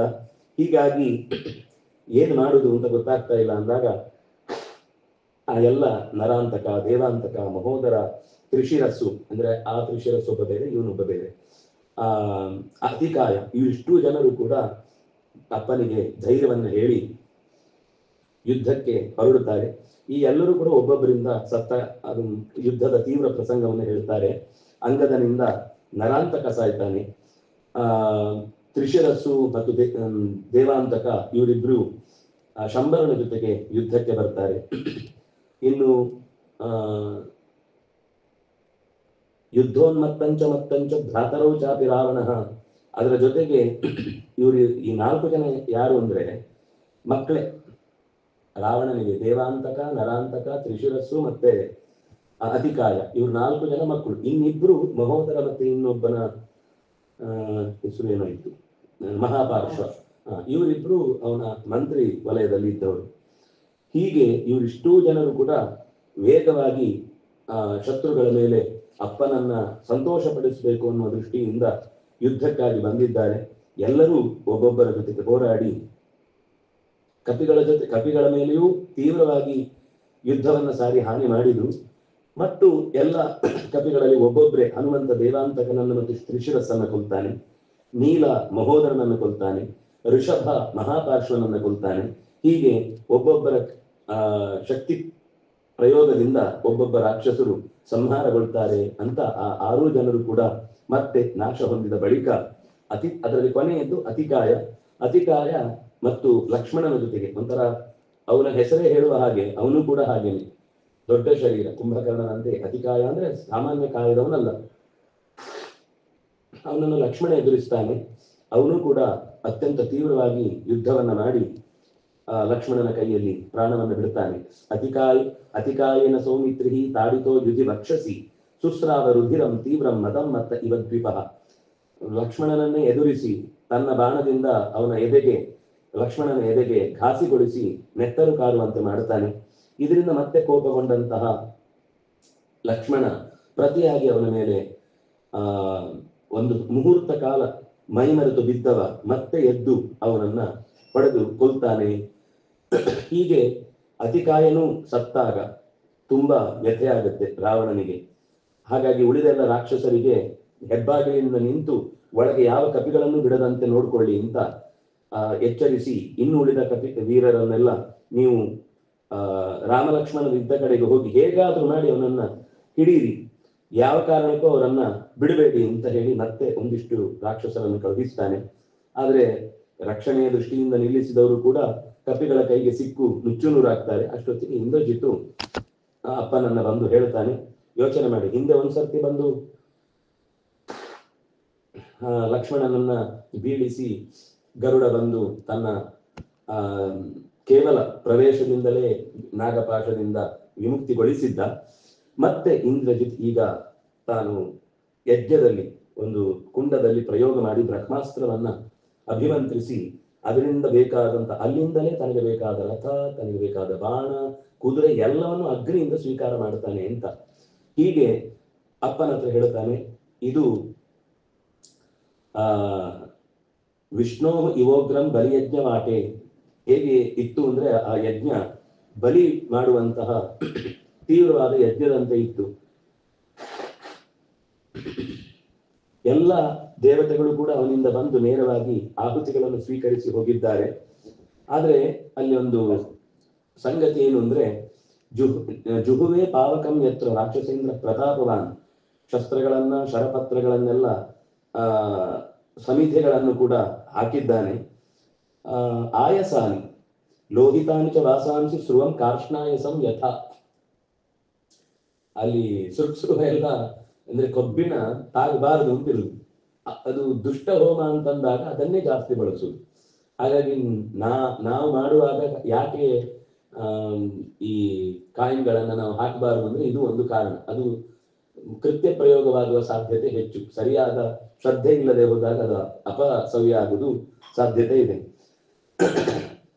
ಹೀಗೆ ಅವನು ಛಾಗಸ್ಯ ಕೃಷ್ಣವರ್ಣಸ್ಯ ಗಲಂ ಜಗ್ರಾಹ ಜೀವತ, ಬದುಕಿದ್ದಾಗೆ ಅದರ ಕಪ್ಪು ಆಡಿನ ಕುತ್ತಿಗೆಯನ್ನ ಒತ್ತಿ ಹಿಡಿದು ಅದರ ಪ್ರಾಣವನ್ನು ಅಲ್ಲೇ ತೆಗೆದು ಆಹುತಿಯನ್ನ ಕೊಟ್ಟ.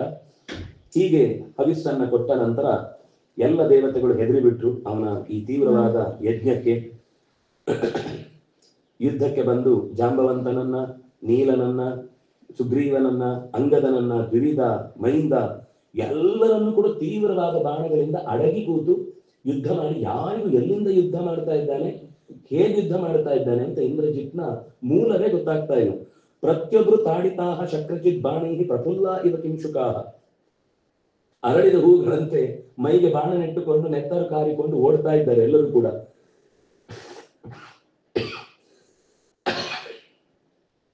ಹೀಗೆ ಸ್ವಲ್ಪ ಹೊತ್ತಾದ ಮೇಲೆ ಯುದ್ಧದ ತೀವ್ರತೆಯಿಂದ ರಾಮ ಲಕ್ಷ್ಮಣರನ್ನ ಎದುರಿಸ್ತಾನೆ. ಎದುರಿಸುವಾಗ ಈ ಕಪಿಗಳಿಗೆ ಯಾರಿಗೂ ಅವನಿಂದ ರಕ್ಷಣೆ ಸಿಗಲಿಲ್ಲ.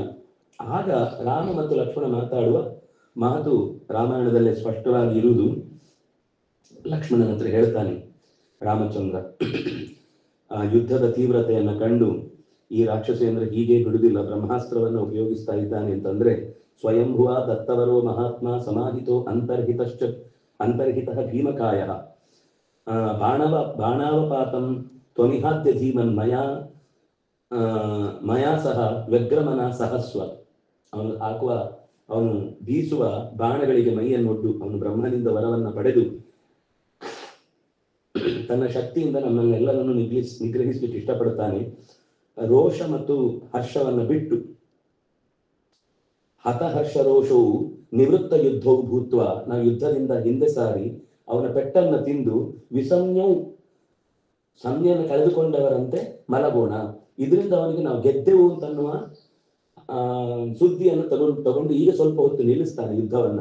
ಆವಾಗ ನಾವು ಸ್ವಲ್ಪ ಹೊತ್ತು ನಮ್ಮ ಅಂದ್ರೆ ಈ ಚೆಸ್ ಆಟದಲ್ಲಿ ಹಿಂದೆ ಸರಿಯುವುದು ಅಂತ ಇರುತ್ತಲ್ಲ, ಆ ಸರಿಯುವುದು ಅನ್ನೋದು ಗೆಲುವಿನ ಮುಂದಿನ ಮತ್ತೊಂದು ಗುಟ್ಟಾದ ಹೆಜ್ಜೆ ಇದ್ದ ಹಾಗೆ, ಆವಾಂಚ ದೃಷ್ಟ ಪತ್ತೌ ವಿಸಂಜ್ಞೌ ನಿವೃತ್ತ ಯುದ್ಧೋ ಹತ ಹರ್ಷ ರೋಷವು ಧ್ರುವಂ ಪ್ರವೇಕ್ಷತಿ ಅಮರಾರಿವಾಸಂ ಅಸೌ ಸಮಾಸಾಧ್ಯ ರಣಾಗ್ರ ಲಕ್ಷ್ಮಿ. ನಾನು ರಣಾಗ್ರ ಲಕ್ಷ್ಮಿಯನ್ನ ಪಡೆದೆ ಅನ್ನೋ ಖುಷಿಯಿಂದ ಅವನು ಅಂತಃಪುರವನ್ನ ತೆರಳುತ್ತಾನೆ.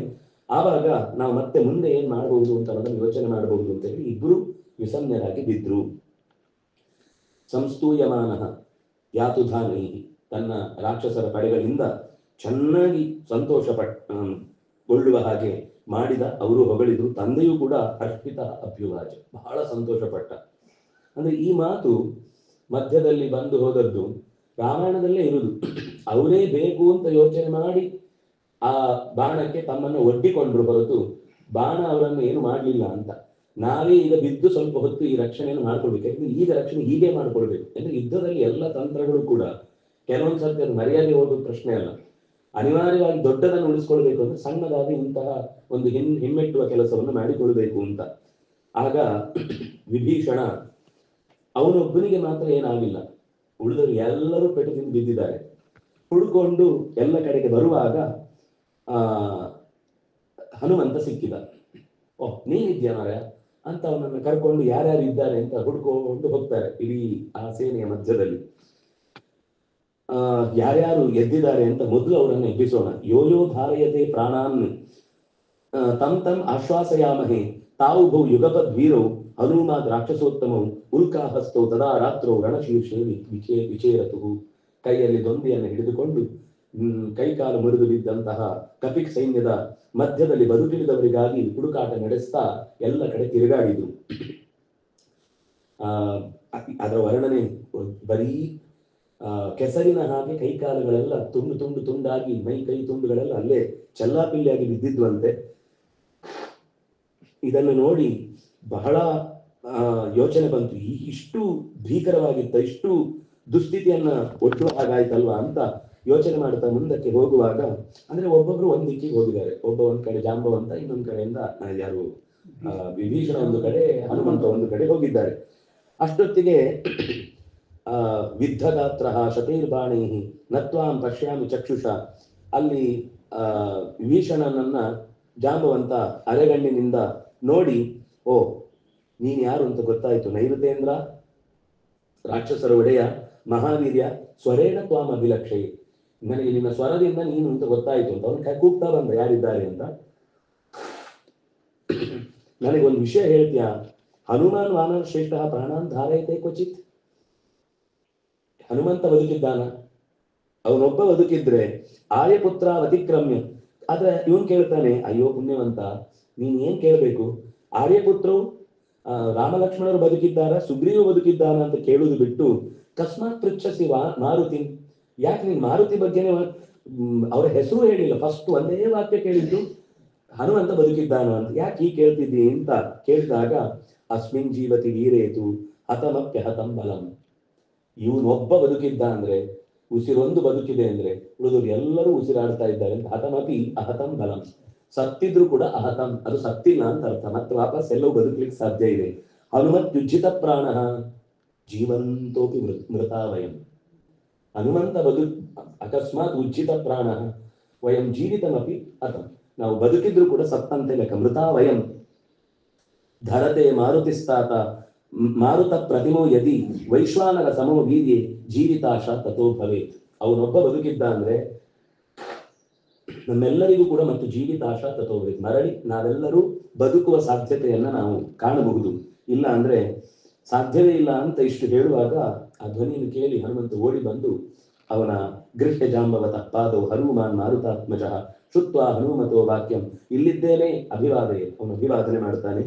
ಅಲ್ಲೂ ಕೂಡ ವಿನಯೇನ ಅಭಿವಾದಯನ್, ವಿನಯದಿಂದ ನಾನು ಹನುಮಂತ ಇಲ್ಲಿದ್ದೇನೆ, ಬಂದು ನಾನು ಯಾರು ಗೊತ್ತಾಯ್ತಾ ಅಂತ ಕೇಳಿಲ್ಲ, ತನ್ನ ಹೆಸರು ಹೇಳಿ ನಮಸ್ಕಾರ ಮಾಡಿ ಇಲ್ಲಿದ್ದೇನೆ ಅಂತ ಪಾದ ಗಟ್ಟಿ ಹಿಡಿದಾಗ ಅವನ ಧ್ವನಿ ಕೇಳಿ ಜಾಂಬವಂತನಿಗೆ ಜೀವ ಬಂದ ಹಾಗಾಯ್ತು. ಪುನರ್ಜಾತ ನಿವಾತ್ಮಾನ, ಈಗ ಬದುಕಿದ್ದೇನೆ, ಇಲ್ಲಿ ತನಕ ಬದುಕಿದ್ದೇನೆ ಅನ್ನೋದು ಕೇವಲ ಒಂದು ನೆಪ ಮಾತ್ರವಾಗಿತ್ತು, ಈಗ ಬದುಕಿದ್ದೇನೆ ಅಂತ ಹೇಳಿ ಆ ಹನುಮಂತನ ಮೈಯನ್ನ ಹಿಡಿದು ಗಟ್ಟಿಯಾಗಿ ಅಪ್ಪಿಕೊಂಡು ಹೇಳ್ತಾನೆ, ಆಗಚ್ಚ ಹರಿಶಾರದೂಲ, ನೀನು ನಾಣ್ಯೋ ವಿಕ್ರಮ ಪರ್ಯಾಪ್ತ ತ್ವಮೇಶಾಂ ಪರಮ ಸಖ ತ್ವತ್ಪರಾಕ್ರಮ ಕಾಲೋಯಂ ನಾಣ್ಯಂ ಪಶ್ಯಾಮಿ ಕಶ್ಚನ.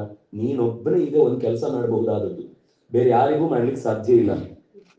ಈ ವೃಕ್ಷ ವೀರರು ಅಂದ್ರೆ ಕರಡಿ ವೀರರು, ಕಪಿವೀರರು ಎಲ್ಲರೂ ಕೂಡ ಈಗ ಸೇನೆಯ ಸಮೂಹದಲ್ಲೇ ಒಟ್ಟಿಗೆ ಬಿದ್ದು ಬಿಟ್ಟಿದ್ದಾರೆ. ವಿಶಲ್ಯೋ ಕುರುಚಾಪ್ಯೇತವು, ಜೊತೆಗೆ ರಾಮ ಲಕ್ಷ್ಮಣ ಇಷ್ಟು ಜನರನ್ನು ಕೂಡ ನೋವಿನಿಂದ ಅವರನ್ನು ನೀನು ಪಾರು ಮಾಡಬೇಕಾದ ಕೆಲಸ ಇದೆ. ತಕ್ಷಣ ಋಷಭ ಮತ್ತು ಕೈಲಾಸದ ನಡುವೆ ಇರುವ ಗಂಧಮಾದನ ಅನ್ನುವ ಪರ್ವತದಲ್ಲಿ ಮೇಲುಭಾಗದಲ್ಲಿ ಮೃತ ಸಂಜೀವಿನೀಂ ಚೈವ ವಿಶಲ್ಯ ಕರಣೀಮಪಿ ಸುವರ್ಣ ಕರಣೀಂ ಚೈವ ಸಂಧಾನೀಂಚ ಮಹೌಷಧೀಂ ಸವರ್ಣಕರ್ಣಿ ಅದನ್ನು ತಿದ್ದಿದ್ದಾರೆ. ಮೃತ ಸಂಜೀವಿನಿ ಅಂದ್ರೆ ಮತ್ತೆ ಮರಳಿ ಬದುಕಿಸುವಂತಹದ್ದು. ವಿಶಲ್ಯಕರ್ಣಿ ಅಂದ್ರೆ ನಾಟಿದ್ದ ಶಲ್ಯವನ್ನ ತಾನಾಗಿ ಹೊರಬರುವಂತೆ ಮಾಡಿ ಅಲ್ಲಿರುವ ನೋವನ್ನ ಕಳೆಯುವಂಥದ್ದು. ಸವರ್ಣಕರ್ಣಿ ಆದ ಗಾಯವನ್ನ ಬೇರೆ ಕಲೆಯಾಗಿ ಉಳಿಯದೆ ಮೊದಲಿನ ಮೈಯ ಶರೀರದ ಬಣ್ಣಕ್ಕೇನೆ ಮತ್ತೆ ಆ ಶರೀರವನ್ನ ಬರುವಂತೆ ವರ್ಣಕರಣಿ ಸರ್ಜರಿ ತರ. ಆಮೇಲೆ ಸಂಧಾನ, ಮುರಿದು ತುಂಡೆ ಆಗಿ ಹೋಗಿದ್ರೆ ಅದನ್ನ ಅಂದ್ರೆ ತುಂಡಾಗಿ ಎಲ್ಲೋ ಬಿದ್ದಿರುತ್ತೆ, ಅದನ್ನ ಮತ್ತೆ ವಾಪಸ್ ಸಂಧಾನ ಜೋಡಿಸುವಂತಹ ರೀತಿಯ ಔಷಧಗಳನ್ನ ಹೊತ್ತಿರುವಂತಹ ಆ ಗಿಡಗಳು ಅಲ್ಲಿವೆ. ಆ ಸರ್ವಾಹ ಕೂಡ್ಲೆ ಗೃಹ್ಯ ಕ್ಷಿಪ್ರಂ ಆಗಂತು ಮರಹಸಿ, ಕೂಡ್ಲೆ ಹೊತ್ಕೊಂಡು ಬಾ ಅಂತ ಹೇಳಿದಾಗ ಒಂದೇ ನೆಗೆತಕ್ಕೆ ಅಲ್ಲಿಯ ತ್ರಿಕೂಟ ಪರ್ವತವನ್ನ ಹತ್ತಿ ಆಕಾಶಕ್ಕೆ ನೆಗೆದಿದ್ದಾನೆ. ಅದರ ವಿವರಣೆ ಇದೆ. ಅವನು ಸಮುದ್ರಕ್ಕೆ ನಮಸ್ಕಾರ ಮಾಡಿ ರಾಮನನ್ನ ನೆನೆದು ರಾಘವನಿಗೋಸ್ಕರ ಈ ಕಾರ್ಯ ಮಾಡ್ತಾ ಇದ್ದೇನೆ ಅಂತ ಸಂಕಲ್ಪಿಸಿ ಆಗಸಕ್ಕೆ ಹಾರಿದ್ದಾನೆ. ಹಾರಿ ದಾರಿಯಲ್ಲಿ ಒಂದಿಷ್ಟು ವರ್ಣನೆ ಇದೆ.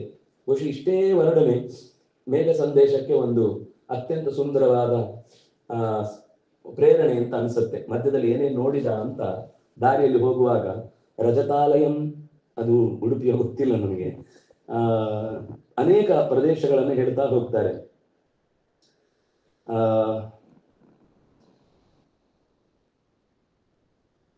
ನಾನಾ ಪ್ರಸರಣೋಪೇತಂ ಬಹುಕಂದರ ನಿರ್ಜರಂ ಶ್ವೇತಾಭ್ರಚಯ ಸಂಕಾಶೈ ಶಿಖರೈ ಚಾರುದರ್ಶನೈ ವಹ್ನ್ಯಾಲಯಂ ವೈಶ್ರವಣಾಲಯಂ ಸೂರ್ಯಪ್ರಭಂ ಸೂರ್ಯ ನಿಬಂಧನಂಚ ಬ್ರಹ್ಮಾಲಯಂ ಶಂಕರ ಕಾರ್ಮುಕಂಚ ದದರ್ಶನಾಭೀಂಚ ವಸುಂಧರಾಯ ಕೈಲಾಸ. ಅದಕ್ಕಿಂತ ಮುಂಚೆ ಬ್ರಹ್ಮಕೋಶಂ, ರಜತಾಲಯಂ, ಚಕ್ರಾಲಯಂ, ರುದ್ರ ಶರ ಪ್ರಮೋಕ್ಷಂ, ಹಯಾನನಂ, ಬ್ರಹ್ಮಶಿರಃ, ಈ ರೀತಿ ವೈವಸ್ವತ ಆಲಯಂ, ಈ ತರದ ಅನೇಕ ಸಿದ್ಧಕ್ಷೇತ್ರಗಳನ್ನ ಸಹ್ಯ ಮೊದಲಾದ ಪರ್ವತ ಶಿಖರಗಳ ಮೇಲುಭಾಗದಲ್ಲಿ ಹಾದು ಹೋಗಿ ಕೈಲಾಸದ ತನಕ ಹೋಗಿ ಹಿಮವಚ್ಛಿಲಾಂ, ಹಿಮವಂತನ ಪ್ರದೇಶಕ್ಕೆ ಬಂದು ನಿಂತಿದ್ದಾನೆ. ನಿಂತು ಸರ್ವೌಷಧಿ ಪರ್ವತೇಂದ್ರಂ ದದರ್ಶ, ಎಲ್ಲ ಔಷಧಿಗಳನ್ನು ಹೊತ್ತು ನಿಂತ ಗಂಧಮಾದನವನ್ನು ಕಂಡಿದ್ದಾನೆ. ವಿಚಯಂ ಚಕಾರ, ವಿಚಯ ಅನ್ನೋ ಶಬ್ದ ಚೆನ್ನಾಗಿದೆ, ಹುಡುಕಾಡಿದ. ವಿಚಯ ಅಂದ್ರೆ ಹುಡುಕಿದ ಅಂತ ಅರ್ಥ. ಎಷ್ಟು ಹುಡುಕಿದ್ರು ಅದು ಮಹೋಷಧ್ಯ ತತಃ ಸರ್ವಾಹ ತಸ್ಮಿನ್ ಪರ್ವತ ಸಪ್ತಮೆ ವಿಜ್ಞಾಯ ಅರ್ತಿನ ಮಾಯಾಂತಂ ತಥೋ ಜಗ್ಗುರ ದರ್ಶನ. ಅವನು ಬಂದ ತಕ್ಷಣ ಯಾರೋ ನಮ್ಮನ್ನ ಹಿಡ್ಕೊಂಡು ಹೋಗ್ತಾರೆ ಅಂತ ಗೊತ್ತಾದ ತಕ್ಷಣ ಆ ಎಲ್ಲ ಗಿಡಮರಗಳು ತಮ್ಮ ಪರಿಚಯವಾಗದಂತೆ ಮುಚ್ಚಿಕೊಂಡವು, ನಾಚಿಕೆ ಮುಳಿಂದ. ಕಾಣಿಸ್ಲೇ ಇಲ್ಲ, ಅವನು ಎಲ್ಲಿ ಹುಡುಕಿದ್ರು ಕಾಣಿಸ್ಲಿಲ್ಲ. ಸಿಟ್ಟು ಬಂತು ಅವನಿಗೆ. ಗಡಿಬಿಡಿಯಲ್ಲಿದ್ದಾಗ ಬೇರೆ ಈ ತರ ಮಾಡಿದ್ರೆ ಇನ್ನೂ ಸಿಟ್ಟೆ ಬರುತ್ತೆ. ತಕ್ಷಣವೇ ಯೋಚನೆ ಮಾಡಲಿಲ್ಲ. ಯದ್ ರಾಘವೇ ನಾಸಿ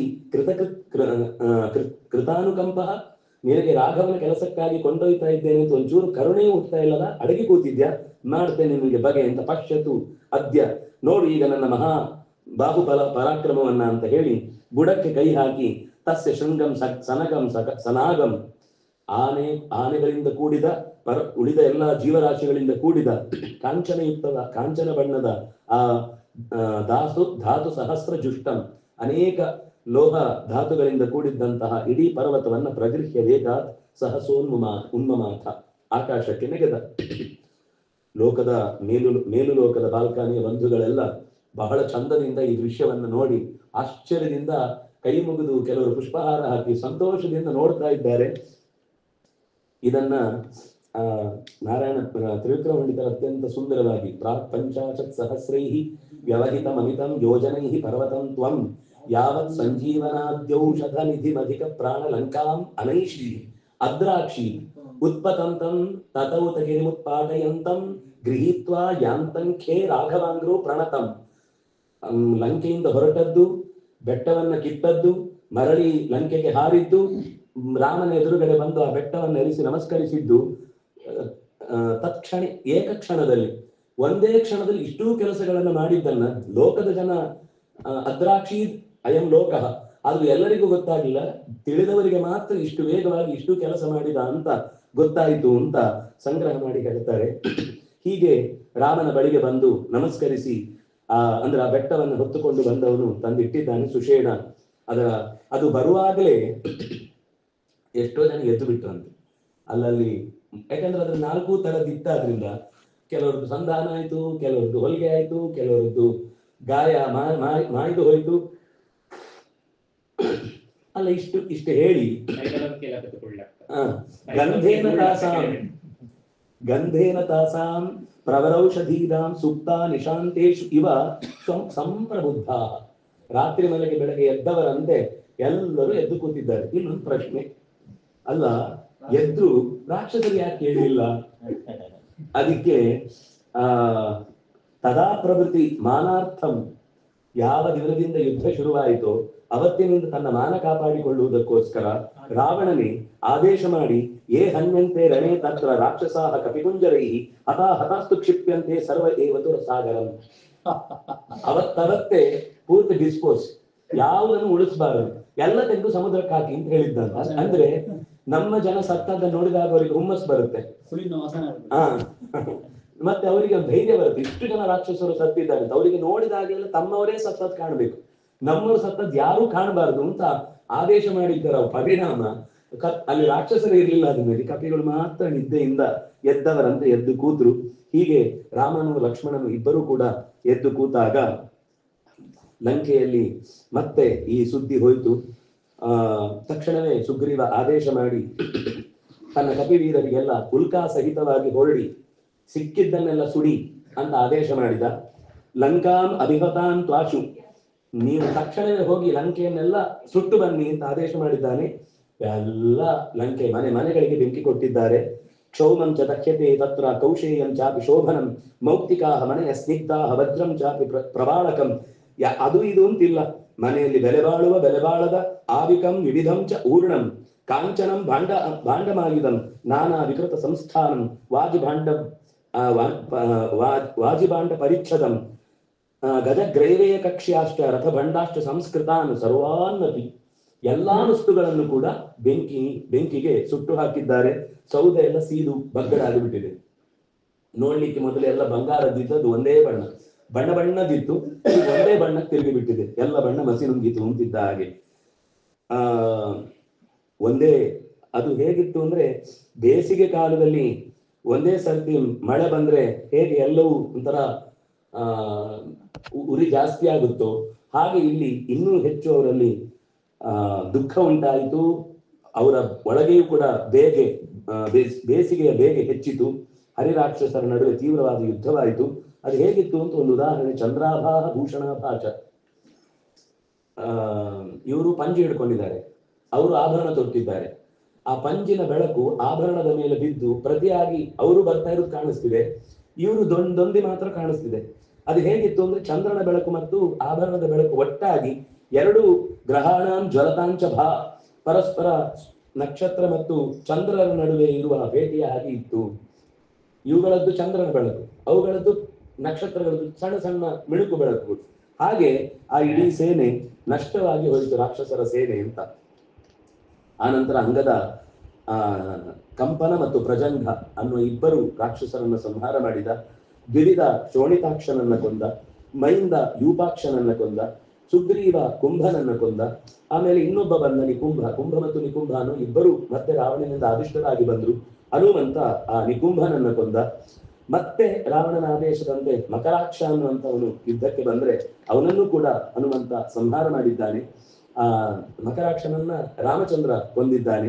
ಹೀಗೆ ರಾವಣನ ಆದೇಶದಿಂದ ಪುನಃ ಇಂದ್ರಜಿತ್ತು ಯುದ್ಧಕ್ಕಾಗಿ ಮತ್ತೆ ರಾಮ ಲಕ್ಷ್ಮಣರ ಮೇಲೆ ಯುದ್ಧಕ್ಕೆ ಬಂದಾಗ ಈ ಸರ್ತಿ ಅವನನ್ನ ವಾಪಸ್ ಹೋಗಿ ಬಿಡಬಾರದು ಅಂತ ರಾಮ ಮತ್ತು ಲಕ್ಷ್ಮಣ ಮಾತಾಡಿಕೊಳ್ತಾರೆ ಅನ್ನುವಲ್ಲಿಗೆ 80ನೇ ಅಧ್ಯಾಯ ಮುಕ್ತಾಯ ಆಗುತ್ತೆ. ಮತ್ತೆ ಮಾಯಾ ಸೀತೆಯನ್ನು ವಧೆ ಮಾಡುವ ಪ್ರಸಂಗದ ಮೂಲಕ ಇಂದ್ರಜಿತ್ತು ರಾಮ ಲಕ್ಷ್ಮಣರಲ್ಲಿ ಯುದ್ಧದ ಕೆಚ್ಚನ್ನು ಆರಿಸುವ ಪ್ರಯತ್ನವನ್ನು ಮಾಡುತ್ತಾನೆ ಅಂತ ಮುಂದೆ ಕಥೆ ಬರುತ್ತೆ. ಶ್ರೀಹರಿಪ್ರಿಯತಾಂ ಶ್ರೀಕೃಷ್ಣಾರ್ಪಿತಂ ಅಸ್ತು.